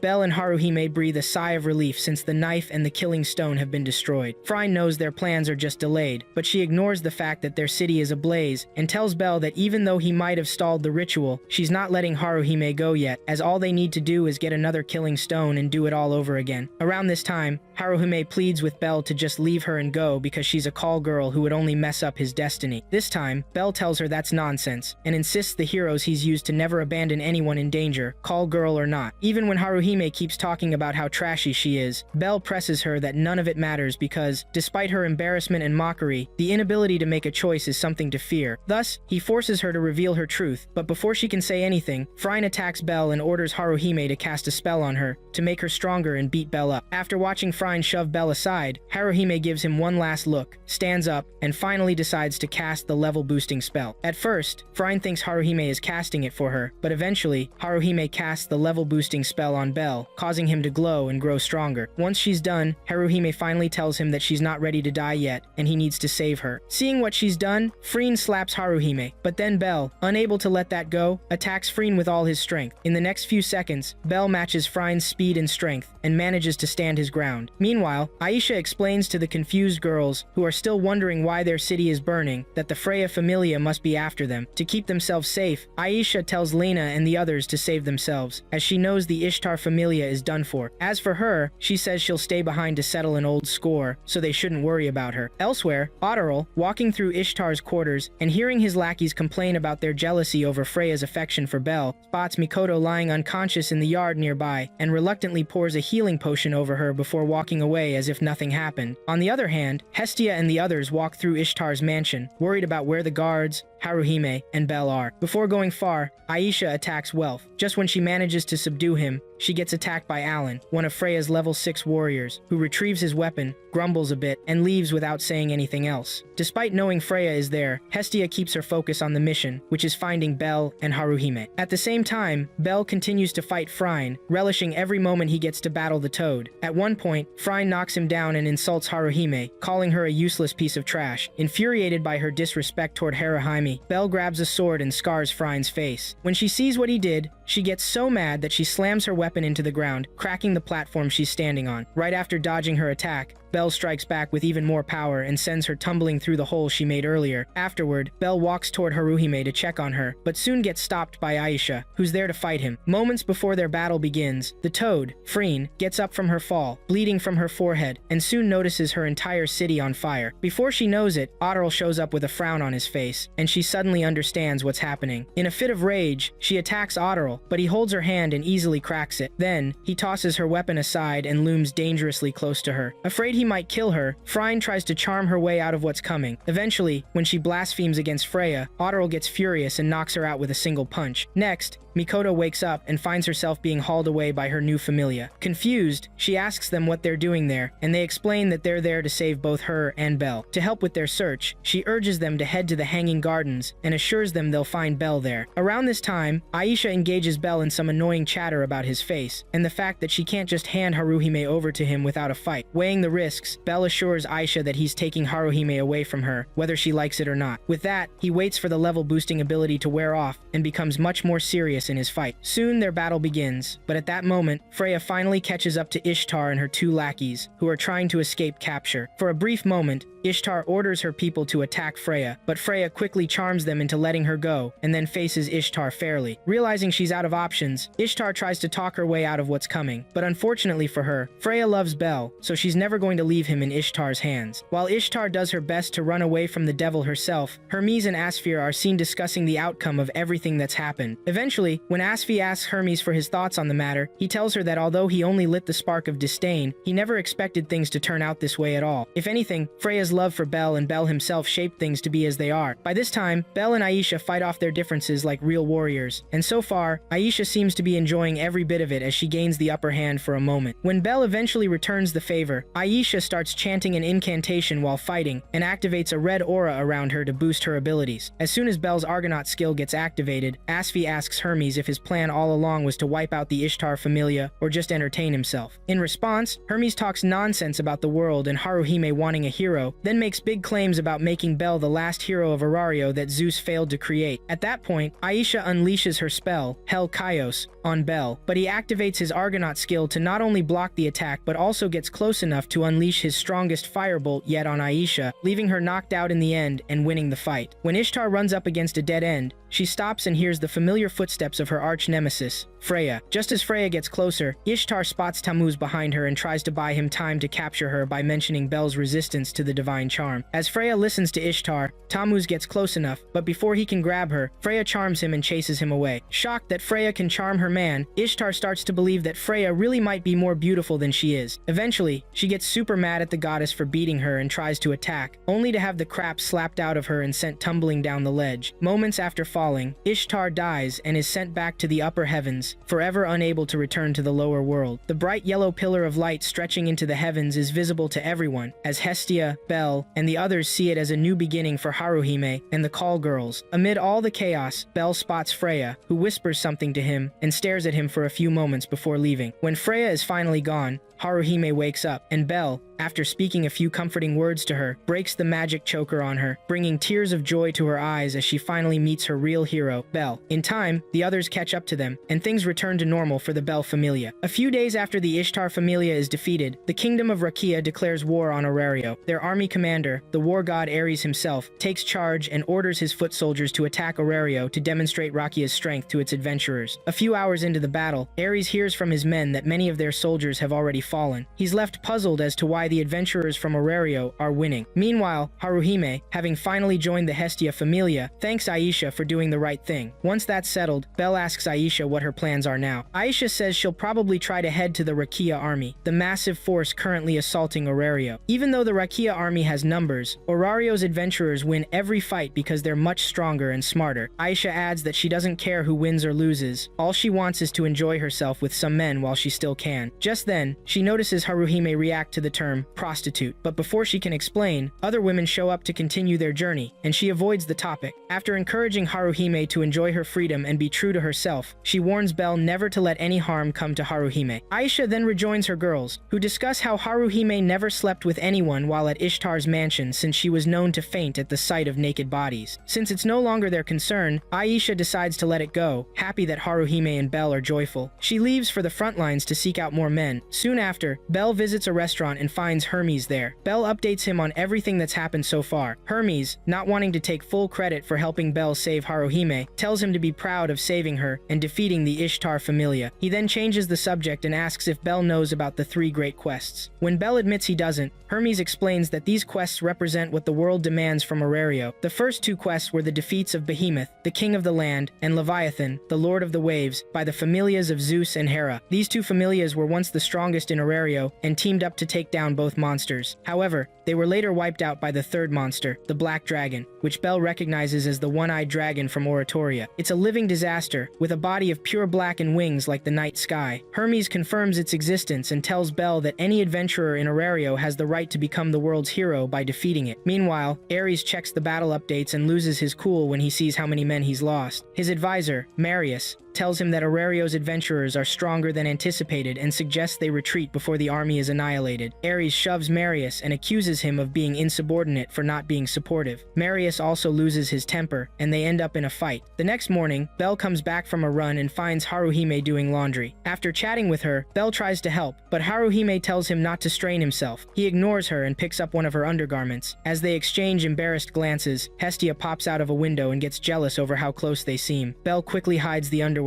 Hestia then announces a new rule that bans males and females from even holding hands. Haruhime tries to retrieve her garment with her tail, but Hestia catches her. Hestia then holds a familia meeting, and she and Lily argue about the new rule. When Welf shows up and asks for an update, Haruhime takes the blame, worsening the situation. Hestia later modifies the rule but still prohibits flirting. Lily gets fired up again and calls her unfair. Mikoto then asks if the rule also applies to relationships between deities and their followers. Seizing the moment, Hestia says such romantic relationships are allowed. She then pushes Lily aside and asks Belle what he would say if a goddess confessed to him. Belle replies that he would reject her because he doesn't think it could happen and wouldn't feel worthy of her love. Hestia freaks out, calls Belle a jerk, knocks him out, and storms off. Later, Belle wakes up confused and asks what happened. The others blame him, and Lily steps into Hestia's shoes, asking if his answer would stay the same for someone who genuinely loves him. Realizing his mistake, Belle rushes out to find Hestia. On the battlefield, merchants and adventurers roam the war zones, trying to sell goods. Aisha and her girls get annoyed when they notice the men they were after have nothing left to offer. One of the girls tells Aisha about a knight leader worthy of her affection, and she goes after him. Meanwhile,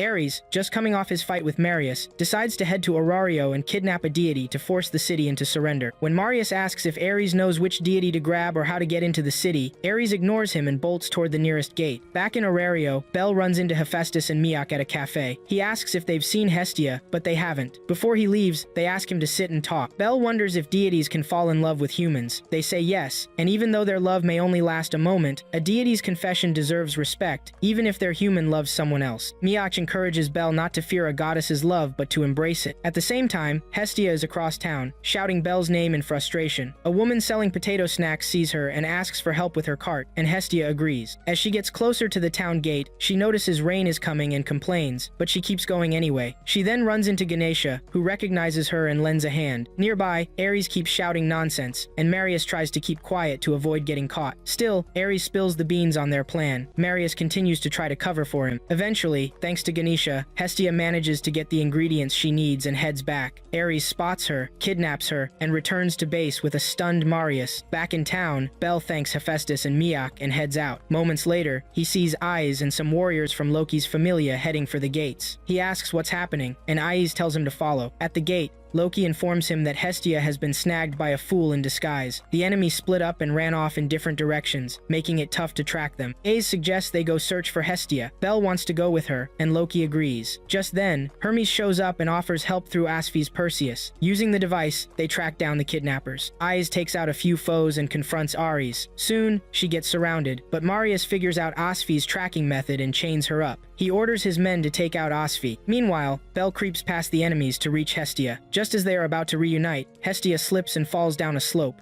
Both Belle and Ace jump after her, hoping to catch her before it's too late. Soon after saving Hestia from falling to her death, Belle and Ace take her to a nearby mountain village and let the unconscious goddess rest in the mayor's house. A few hours later, Hestia wakes up to find Belle sitting nearby. While they chat, she asks him for some warm water, which he quickly pours for her. Then, she asks where they are, and Belle tells her they're in the mayor's house in a nearby village. When Belle mentions Aize's efforts in saving them, Hestia asks for Aize so she can thank her personally. Belle says Aize is scouting the village for Ares and his army. Just then, Carm, the mayor, arrives with his daughter Rina to check on Hestia. After some introductions, Belle reassures Carm that Hestia is doing fine. Hestia thanks him and politely asks if she can stay a bit longer. Unable to refuse his request, Carm grants her full access to his house and asks Rina to help her with anything she needs. Later, Ace returns to the house and Belle welcomes her home, telling her Hestia is awake but currently resting. Regarding her scouting, Ace reports no sign of Ares or Asfi, only evidence of a battle between them. When Belle wonders if they have retreated, Ace admits she's unsure and suggests they stay a while longer. Meanwhile, Carm is sitting alone in his room, staring at an emblem, when a sudden coughing fit overwhelms him. His daughter Rina hears him and rushes in, checking on him. Carm reassures her that he's fine and urges her to rest so she can help Hestia the next day. Rina wishes her father good night and leaves the room. The next morning,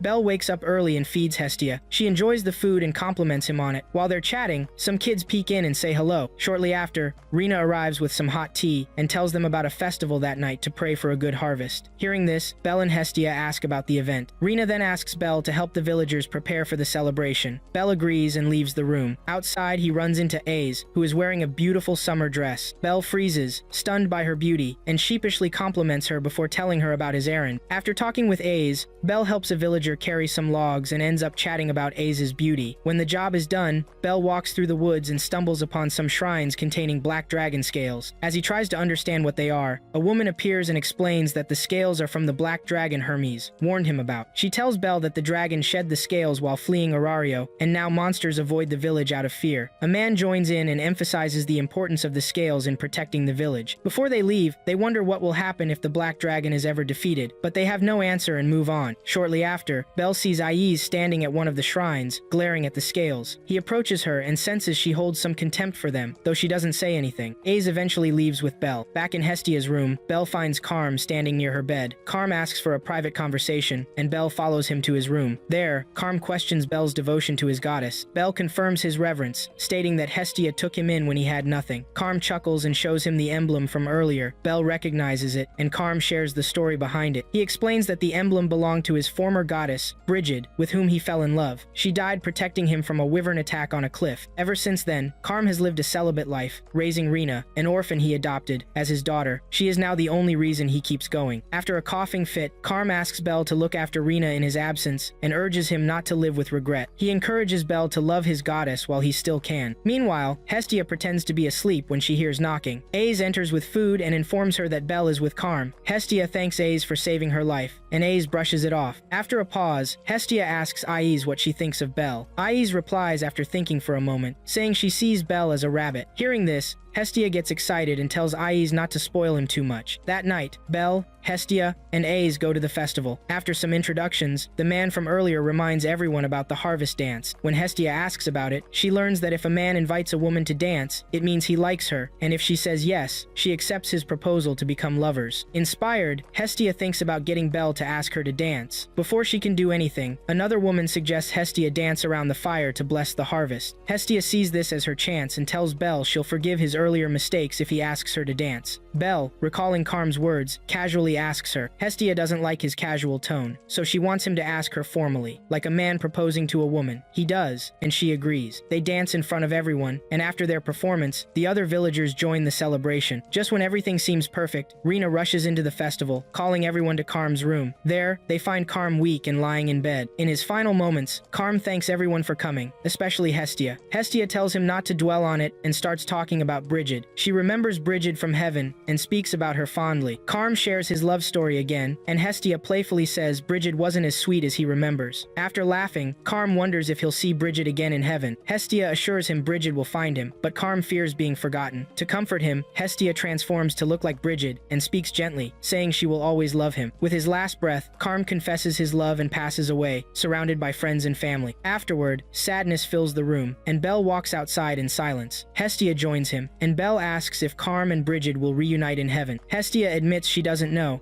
as most souls return to a pure state and forget their time in the lower world. She then asks Belle if he thinks gods and humans should fall in love. Belle replies that since gods live forever, such love is hard to sustain. He mentions his grandfather and how humans are easily forgotten over time, unlike gods. Hestia tries to cheer him up, but when she sees he's still down, she softly assures him she will stay by his side, even after he dies and reincarnates. Belle, moved by her words, cries and says he wants to be with her forever. As his emotions overflow, Hestia continues soothing him with loving promises, and eventually, Belle confesses his love for her. Nearby, Ace hears their conversation and silently accepts defeat. The next morning, Belle, Hestia, and Ace visit Carm's grave for a moment of silence before heading back to Aurario, playfully arguing along the way. None of them notice Asphi watching from a distance. As for Ares, he is sent back to his kingdom of Rika in disgrace. Life slowly returns to normal for Belle and the girls. However, deep within a dungeon, a strange creature is emerging, confused and unaware of where it has landed.